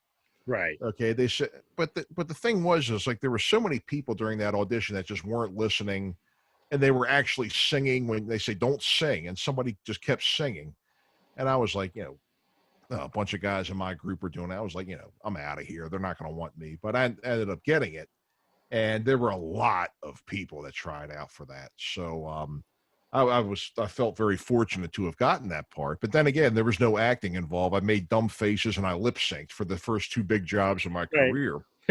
So I ended up I could do that. Yeah. So I ended up going up to film this job in Stamford, Connecticut. Right. And up in Stamford, I got up there the night before, and we met at a really nice little cafe, like one of the more modern ones, and they have food trucks. And they make like the fancy nouveau kind of trendy sandwiches and that kind of thing there. And fish tacos and all that. Yeah. Yeah. So I got up there, and then they did my makeup and everything, and they dressed me. But one thing I noticed was that I'm as tall as the inside of a bus. I'm 6'6". So if I stand flat foot and my back is straight, my head touches the ceiling and my feet are flat on the floor. Okay. So I was walking back to my car because I forgot something. I think it was like a paper I had to sign to hand in. And I walked by the bus, and I heard the crew, and they're saying, "Did you see how tall that guy is? How's this going to work?" And I was like, "Oh no." I was afraid I was going to get sent home because because the thing is, it's like those horns were another 8 inches high. And then they also had lights and stuff attached up in the ceiling that you didn't see in the shot, but they were lighting the bus. And I was like, oh crap, I'm going to get cut and sent home. But it turned out we didn't. But while we were riding around in that bus, and we listened to that song all day, they constantly had it on loop. I was standing in the down by the doorway where there's like a little well that leads out to the back door. Right. I would stand down there, and then when my part came, what I kind of had to do was like step backwards and go around a couple of people and kind of come into the shot that way and do my part. So I was doing that, and it had to be like one good motion to do it. And we filmed it a whole bunch of times, and I really had to stay kind of squatted down while I was in the shot because of my height and everything, and to be able to have everything in the shot. And I tell you what, by the time I finished shooting that portion of it, I had like buns of steel because squats. Oh yeah, I mean, I had a quad and a glute, a quad and a glute workout like you would not believe.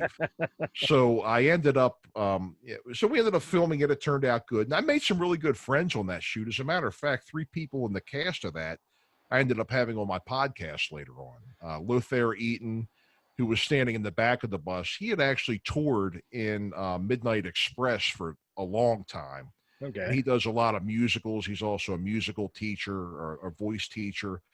Mike Funk was the construction worker, and we got up in each other's face at the end, 877 cash now. And he's an actor. He's done a lot of movies, Law and Order SVU. And Natalie Vero, who trained at Second City for a while, and she's done a lot of some television and that kind of thing too. And they're all very, very nice people. So I've been very, very lucky that I've not had.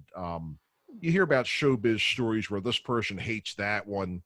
And I've been very, very lucky that everybody's gotten along and everybody's been very pleasant, Well, I'd be remiss if I didn't ask this. Like you say, the shoot went very, very well. Mm-hmm. You're the Viking from the 1-800-CASH-NOW commercials. You are like as iconic in advertising as the cavemen in Geico or the frog. I mean, come on. How can you humbly downplay the fact that you stand with some of the advertising greats, like that go all the way back to Where's the Beef? You know what I mean? Well, thank you. I appreciate that. Because I wasn't sure. I wasn't sure because nobody's asked me to do more. There's never been any conversation about me doing more or anything like that. Flo from Progressive, and there was a whole series of caveman ones. So I don't know. I don't want to be the dick, but is JG Wetwish still around? I think they are. Well, I mean, they still play the commercials, so I'm sure they're trying to get customers. You never know, man. Look at Verizon, for example. For the longest time, you had to do with the glasses running around. Can you hear me now? Now, and then he switched over to Sprint. Yes, he did. Yeah, I heard about that. You never know. The Viking could wind up at Wendy's or something. Yeah, exactly. Or I could show up on a sitcom somewhere or something. Yeah. Yeah, but there were actually a couple of people that worked for J.G. Wentworth as passengers on the bus too. That day, I did get to meet a couple of them and everything, and but they were all very nice. It was just a wonderful, wonderful experience, and I've been blessed to get that. After that, a couple months later, I booked The Unbreakable Kimmy Schmidt, and that was the movie. It wasn't the actual series. There was a movie that is on Netflix separately. Okay, it's called Kimmy versus the Reverend, and it's a story about Kimmy, who was Ellie Kemper from The Office, and Titus Burgess, who's like a Broadway guy. They're roommates, and the whole thing was a fish out of water story. I don't know if you've seen the show, but No. Ellie Kemper, she played Erin on The Office after Pam switched from being the receptionist to sales. And Ellie Kemper's character played a girl who was kidnapped by a charismatic reverend and kept in a bunker for 15 years because she was told the Armageddon happened. Right. And it was like a cult that lived in bunkers under the ground, and she was rescued. And Don Draper, or Don, what's his name? Is it Don? The main character on, what's his name? Oh, God, it'll come to me. From Mad Men was the Reverend. Okay. God, oh, how embarrassing.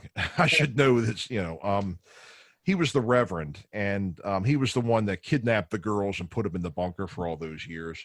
Okay. And so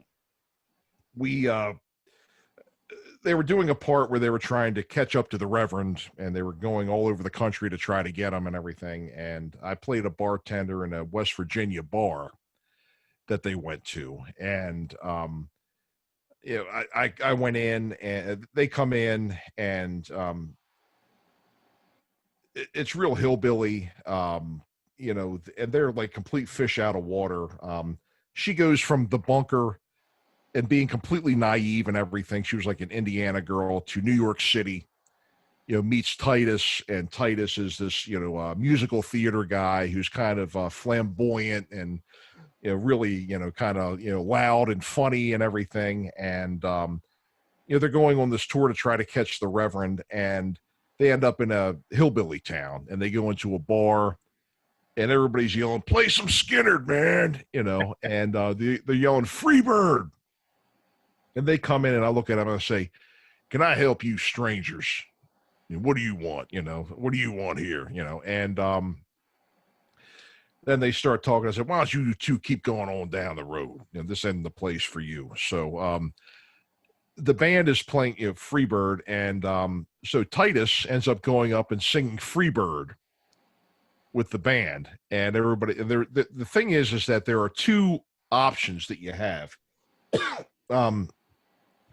It's an interactive movie, so you can use your remote to make choices. You have choice A, he knows the song, or choice B, he doesn't know the song. And when he doesn't know the song, one thing happens, but then when he knows the song, another thing happens. And then he was up there with the band, and they sang Freebird, and then after Freebird, then he won the crowd over, and everybody loves him, and everybody wants to help him now. Right. And Paul Laser from Silence of the Lambs played one of the characters. There was another fella, again, who, this is embarrassing, his name escapes me, ended up giving him the keys to his lawnmower to chase after the Reverend. And he says, I could use the money because, opiates, I need some money for opiates. That's kind of an epidemic now, So Right. There's a really funny scene. I got to work with, Tina Fey was the executive director, and Claire Scanlon, who's a well-known director and actress, was the director of the show. Was the director of the movie, and it was just a really good experience. I got to meet Ellie and Titus while we weren't shooting, and Paul Laser, and all of them. Again, it was just a wonderful experience with some very, very nice people. And then I've gotten booked to do some ID Discoveries things as well. See, And some of the things you're talking about, like that if I were ever to look into acting, those are the types of roles that would appeal to me. right, character work, yeah. It's the small character work, almost extra, but like, more than just standing in the background type guy. Yes. Mm-hmm. Like I've always said, like I've interviewed Bill Foster, and of course Bill Foster is very famous for Western movies, and I was always joking with him in the sense that I want to be the drunk guy in the cantina, in the bar, Yeah. who they throw out the door, because Mm-hmm. I'm too drunk and I'm stumbling all over everybody. And then in the next thing you see me, I'm passed out drunk in the street, laying in horse manure. Right.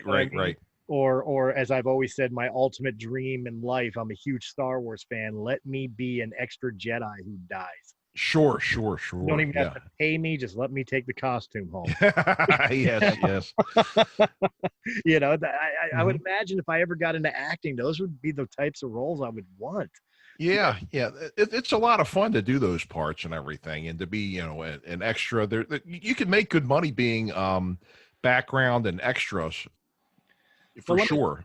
Let me ask you this. I know, especially because you do plays and actual stage, like for lack of a better term here, for Broadway production type shows as well, not just in front of the camera, TV and film. With the COVID crisis going on, I know a lot of plays and productions have been going to Zoom meetings. Yeah. Have you dabbled in any of that, or even looked into it? We really haven't, I don't do that much, real stage work anymore. I don't do a lot of community theater anymore, just because, the fact that I have management now, and not that I'm looking down my nose at doing it. It's definitely not beneath me to do it, because just because you're a community theater does not mean you don't have talented people, does not mean you're not putting on a good show. What the situation is that, the fact that I have management now, I've made a commitment to my management. Right. If they say you've got an audition in New York tomorrow, you have an audition in New York tomorrow, or in Philly, or if you book something and you got to go film, you got to go film. And it doesn't matter if you are, in a community theater production or anything else. I mean, if it was a professional job, they would work with the people so you could work around it. Right. But a community theater, you would have to go. And the thing is that I know a lot of people in community theater in this area, and I have enough respect for them not to do that to them after they've worked hard to put together a production. Right. I would never do that to somebody, because I wouldn't want somebody bagging on me. And so I really don't do much of that. What I do is just my own, our murder mystery shows, our silly shows on boats and trains. It's hard to do that. It really is. Just because the thing is like, you have to see the murder, you have to see the murder weapon at least, usually what we have is when the person is murdered, the murder always happens off stage. But then they come in and there's a murder weapon sticking out of them. And we have the fake blood and the bloody shirt on them and everything. And they're coming out, and a lot of times you're looking for clues the whole time too. So you have to, whenever we do it, there's always clues. Sometimes they're visual clues. Sometimes they're spoken clues. And you kind of have to be in the presence of the audience to do it. I think some people have attempted to do it in some different ways. But it really doesn't fit our group that well. Okay. It's kind of funny because I've been sitting on a couple things that play off of what you've been saying the whole entire time, but I didn't really want to interrupt. Sure. Like when you're talking about like the for example the Santa Claus bit. And of course some of the shows where you're standing outside and the kids want to slap hands and all that. It reminded me of a time I dressed up as Santa Claus. Now there's a couple of stories. I dressed up one time for my ex-wife's other kids, my stepchildren. Right. She only had visitations with them. So it was Christmas time and we got to meet them at the mall up here in Willow Grove, Pennsylvania. Sure. Yeah. And so to give them their Christmas presents and all that, I dressed as Santa Claus. Right. And the funny part about it is the mall security came over to me because of the fact that we were, I was dressed as Santa Claus and I was trying to give the presents to the girls. And the mall security came up because they had their own Santa Claus and said, you can't be here. You can't have your face covered. We have to escort you out. I said, really? You're escorting me out of the building? And they're like, yeah. I was like, and I made sure with them, I'm like, well, look, my regular clothes are outside. I'm only doing this for my stepdaughters. Am I allowed back in once I get changed? Like, yeah, you just can't be Santa Claus here. I'm like, all right, whatever. So they're escorting me out the building. They're making sure I'm leaving out the door. And security's getting pissed because every 10 feet I'm getting stopped by parents and their children who want their children to thank me for their Christmas present. Oh man. And and another time that was popping in my head was the small bit rolls and everything. The closest thing I have that I could even compare to, and even my current wife right here will probably shake her head and laugh, was the time I did a haunted house for a church. A friend of mine put on a haunted house production for a church here in Philadelphia, and she talked me into coming in, and I was one of the only people that had a speaking role. Okay, right. My role was I was the security guard of an insane asylum, and when people would come up to me, I'm dressed in this security guard outfit. I'm in this little cubby hole room with a TV with black and white snow on. On my face, I have mascara, fake blood, Rice Krispies, and coffee grinds to make me look like an undead zombie type deal. Right. Before the crowd would come in, I'd have to take a swig of this like food coloring red. And I would blank stare at the black and white TV, the snow fuzz, and have this stuff dripping out of my mouth. And as they're all going, ew, ew, ew, and getting close, I would slam against the door, and I was supposed to say something random. And, so it was literally things like, Mr. Ed's on at 8:30. And then I just go back to staring at TV and stuff. Or once in a while, I would hang out and say, go to the next room. I'd be like, I wouldn't go in there. They're not right in the head. And go back to, staring at the TV. I remember the drooling part was the worst because it got so bad that it was dripping down to the floor. Oh, wow. And when I'd have to go against the door frame to yell at the people, I would slip in the slime at the so I'm like banging my chin into the door because it was one of those like half doors, like the top half open and the bottom stays closed. Right. And so like there was a couple times I'd slam in like under the underarms and stuff like that, like I'm supposed to say my lines, but that hurt. I just remember that, and then afterwards, people coming up to see us and stuff, and like me and a couple of my friends that were helping out with it, we're standing there smoking cigarettes and waiting our turn to the bathroom to get the crap off our face. People walking by us, we just start breaking out into the Michael Jackson Thriller dance, I did some haunt acting too for Kim's Crypt in Spring Grove, Pennsylvania. Okay. And I've known Kim since 1988 because she's also a drummer in a band called Scarlet Angel. Okay. And she has haunted campouts. She used to have those once a year, and then she does her regular haunts during haunt season. They've got it really scaled back this year because of COVID. But the first time I went out there to do the haunt, I played one character. I played just a big bloody guy with overalls and like kind of like a bloody face, like kind of zombie-ish looking. Right. My hair was hanging down on my face and everything. And then I had like white contact lenses on, to make my irises look white, and I would just stare at people. I would just walk over and stare at people. I wasn't violent. I wasn't anything. And I would creep people out that way. And then I played another part where I had kind of a hood over my head and I was wearing a tuxedo.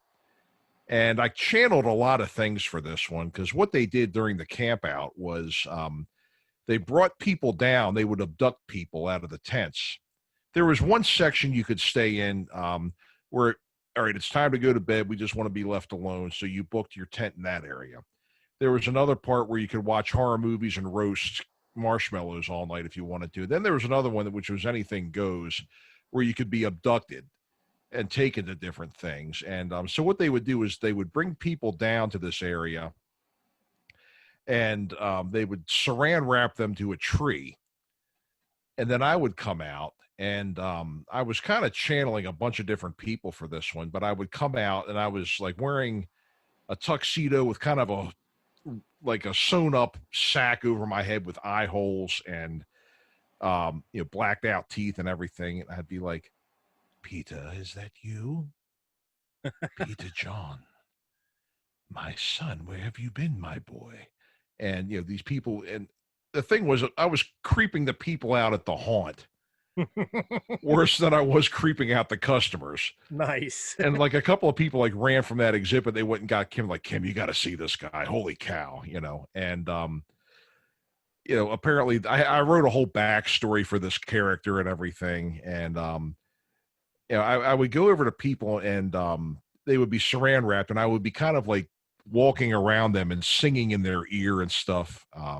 These little like silly, stupid, creepy songs I wrote off like on the top of my head. I'm gonna get you. It was that kind of thing. But what I did is I went up to him and I went, my son Peter, where have you been? I'm glad to see you come home to mother.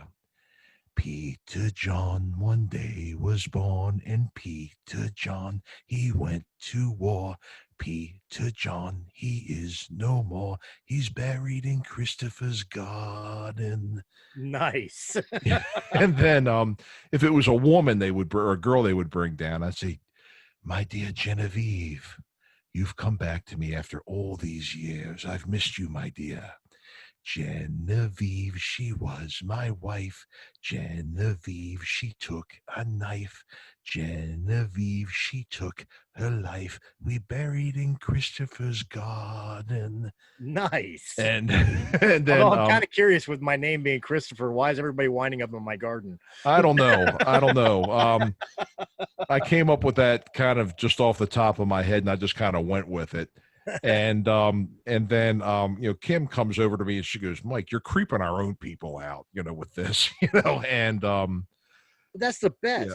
I mean, it is. That's like we called it working the workers, It is. And the thing is too, is that with haunts, a lot of times the scary part is violence. People banging things real loud or coming over, like chasing you with a chainsaw with hopefully no chain on it, or something like that. But the thing is, it's like kind of like almost like a soft scare. There is, and I agree because even in wrestling, I had an alternate gimmick for a while that was a 2,000-year-old vampire. Right. And I did the kabuki face paint where it was like the black and white face paint. I had a black upside down cross on my face, blood from my mouth, and all that. And like one show for Loco Pro Wrestling, they had the promoter was like, dude, you can't be in the locker room. Right. You've got to float that crowd into your match. I'm like, float that crowd. He's like, yeah, just walk around and be a presence the whole show until we announce your match. and I was creeping everybody out, just standing. I didn't say a word. I didn't say a word. I didn't touch anybody. I would just stand there like with my arms crossed, dressed in black leather and fishnet and the kabuki face, and I would just stare at somebody. Yep. Emotionless in the face and all that. Yep. But just a deadpan stare at them. Yes. Like, yes. you know, yes. kids are creeping like, mommy. Yeah. Oh yeah. I did some of that too at the haunt too. Is what I would do is because I knew she has six haunts in one. It's a gigantic campus, I guess you could call it out there. And what I knew, like where all like the shortcut doors were that were kind of hidden, where you could like, you know, go from like skip ahead to, you know, in the mazes and the haunted houses and stuff that she has. Right. And there were a couple of people that I would just kind of zoom in on and stare at them and nobody else. And I could find the ones that would really creep out and really be like, oh my God. And you know, one of them was this guy. He was there with his wife and about 5 kids. And so I started staring at him, and he turns around, looks at me, goes, "Oh hell no, oh hell no." And so I was able to sneak around the line and get in. Like the first room you go into was like strobe lights and fog, and you couldn't see a damn thing until you were like 2 inches from it. So I knew where the door was on the other side, and I could see them coming in and working their way through. And the guy ended up coming up and like bumping into me, and like his nose hit my chest. And then he like looks up, and I'm looking down at him. And he's like, "Oh hell no! Oh hell no!" So he like turns around, and I like went ahead, and then I popped up in a whole bunch of other places, and he's like saying to his wife, he goes, "Move your ass, woman! Move your ass now, or I was going to run your ass over," you know. So then they went out and they were sitting in the bleachers where you could go out and get cotton candy and popcorn and hot dogs and just kind of relax for a while. Right. So what I would do is like there were places where there were like gaps between buildings and stuff like that. I would be standing there and staring at him. And then he would just be eating, and he would happen to notice me about 50 yards away staring at him. And he'd be like, "Oh man." And then I would disappear. And then I'd pop up like, you know, I would be on his left and I'd pop up on his right, you know, maybe closer, but I'd be like, you know, like a bush would be there, and I'd be standing there like looking over the bush at him. And I would always find people to mess with that way, you know. Fun. I would, yeah, it was fun that way, you know, the people that really got into it. Now there was a couple of times I had to stop because, you know, I guess some people panicked. They had to, you know, I was saying, they were like, all right, ixnay on the eep cray, you know, because somebody's actually really scared. And I had to do that a couple of times, but that's a lot of fun too. You know, haunts are a lot of fun. And Kim Yates, Kim's Crypt she's just incredible. She's been doing this now for like 28 years. I think it's her 28th season. Wow. Yeah, and at different locations, but she's just absolutely great. She's a really nice person to work for too. You know, I would recommend that you go check it out if you're not too far away. Spring Grove is I guess it's kind of closer to York than Philly, you know, but if you ever get a chance, you know, they're doing a lot of it's your decision if you want to go this year. You know, even though they're doing some precautions, you know, you may just want to wait. Yeah, it's up to you. But hell with that, I'd rather be the one that helps support keeping it open. I know I know a lot of people, like not in the entertainment industry, but I know a lot of small business people sure, you know, in Philly that have really suffered from this. So something like that, I would rather show up even with the restrictions just to help support. Yeah, I know, but yeah, it's kind of like, you know, some people are comfortable, some people aren't, and you just really got to think about how much of a risk you are too, you know. Well, we all know I'm a risk. Yeah, exactly. So yeah, so that's yeah. So those are the kind of the things I'm up to right now. Again, you know, the murder mystery there has kind of just really been a whole bunch of nothing just because of the COVID. Been a wash this year, but we do plan on coming back when it's time. You know, we really do. And is there any word, since everything's kind of been loosening up a little bit? I mean, yeah, we still have our social distances and our masks, but you know, like the world opening up again. I haven't heard anything yet from any of my clients, so okay. Yeah, I'm just not. I'm just really not sure. You know, and I guess we'll just have to see where we are when they call. you know, and then, you know, when things really get lifted, I plan on, you know, reaching out again too, and, you know, getting out and hopping back on the horse so I get my actors working again, you know. But if you want information, again, there's really no dates or anything like that, but it's the foulplayersofperryville.com is our website. You can also hear my podcast. It's Foul Players Radio. You can follow me on Facebook. We have a page called, you know, Foul Players Radio. We also have a Foul Players of Perryville page. I have my actors page, Michael Speeden.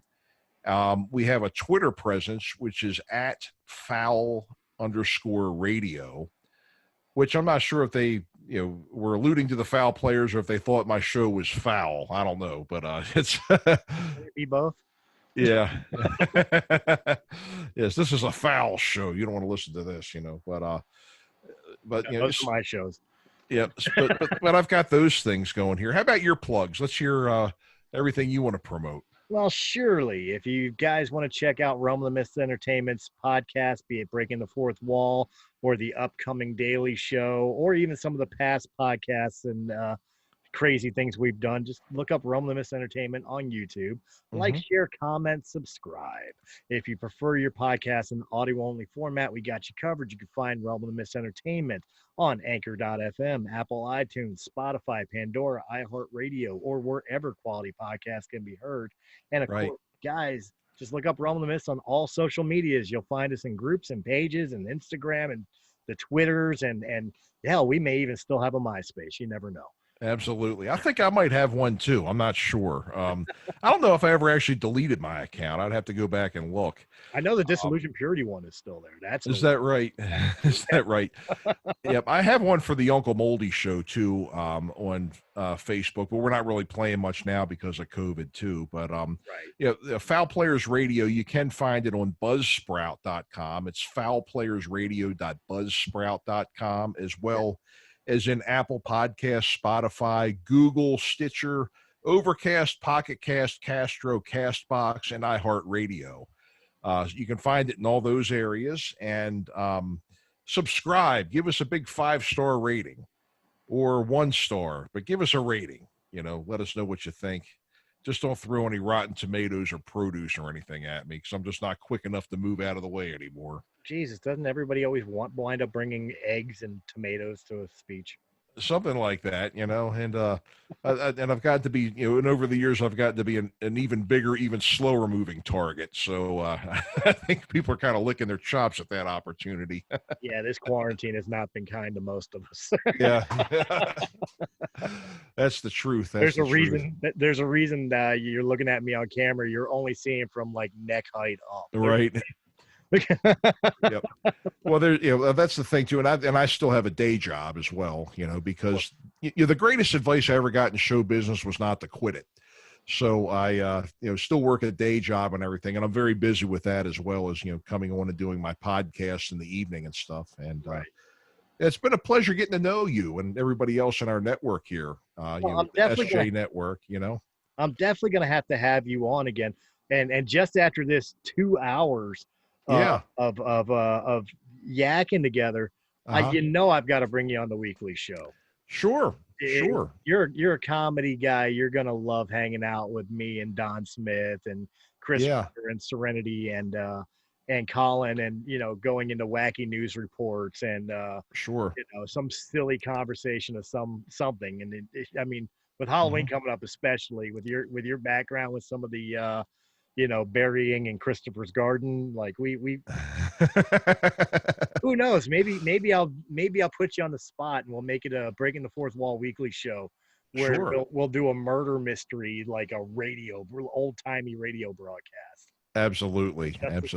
People, that would probably be fun. Yep. Wonderful. Well, Chris, it's been a pleasure. And again, you know, I feel like not only since I've gotten into this network have I gotten some great episodes, I feel like I've made some new friends too. So Absolutely. So thank you so much. Thank you for having me on. Thank you for letting me bore your audience for 2 hours. It'll be the lowest rated episode you ever had. But I doubt that. All right. Is there an outro you give? Nope. Okay. then I'll just. Hey guys, it's Chris from Realm of the Mist Entertainment. If you enjoyed this video, please hit that thumbs up button. Like, share, comment, subscribe. Check out all the other great podcasts that can be found on Realm of the Mist Entertainment's YouTube channel or our sister channel, Sounds Dicey Gaming, for all your tabletop needs. And if you prefer your podcast in audio-only format, check out Realm of the Mist Entertainment on Anchor.fm, Apple iTunes, Spotify, Pandora, or wherever quality podcasts can be heard. To our Patreon supporters, we thank you very, very much. And if you're interested in being a Patreon supporter, please go over to patreon.com/Realm of the Mist, and just $1 a month gives you exclusive content and helps our channel out greatly. Guys, again, thank you very much for joining us, and we will see you on the next episode.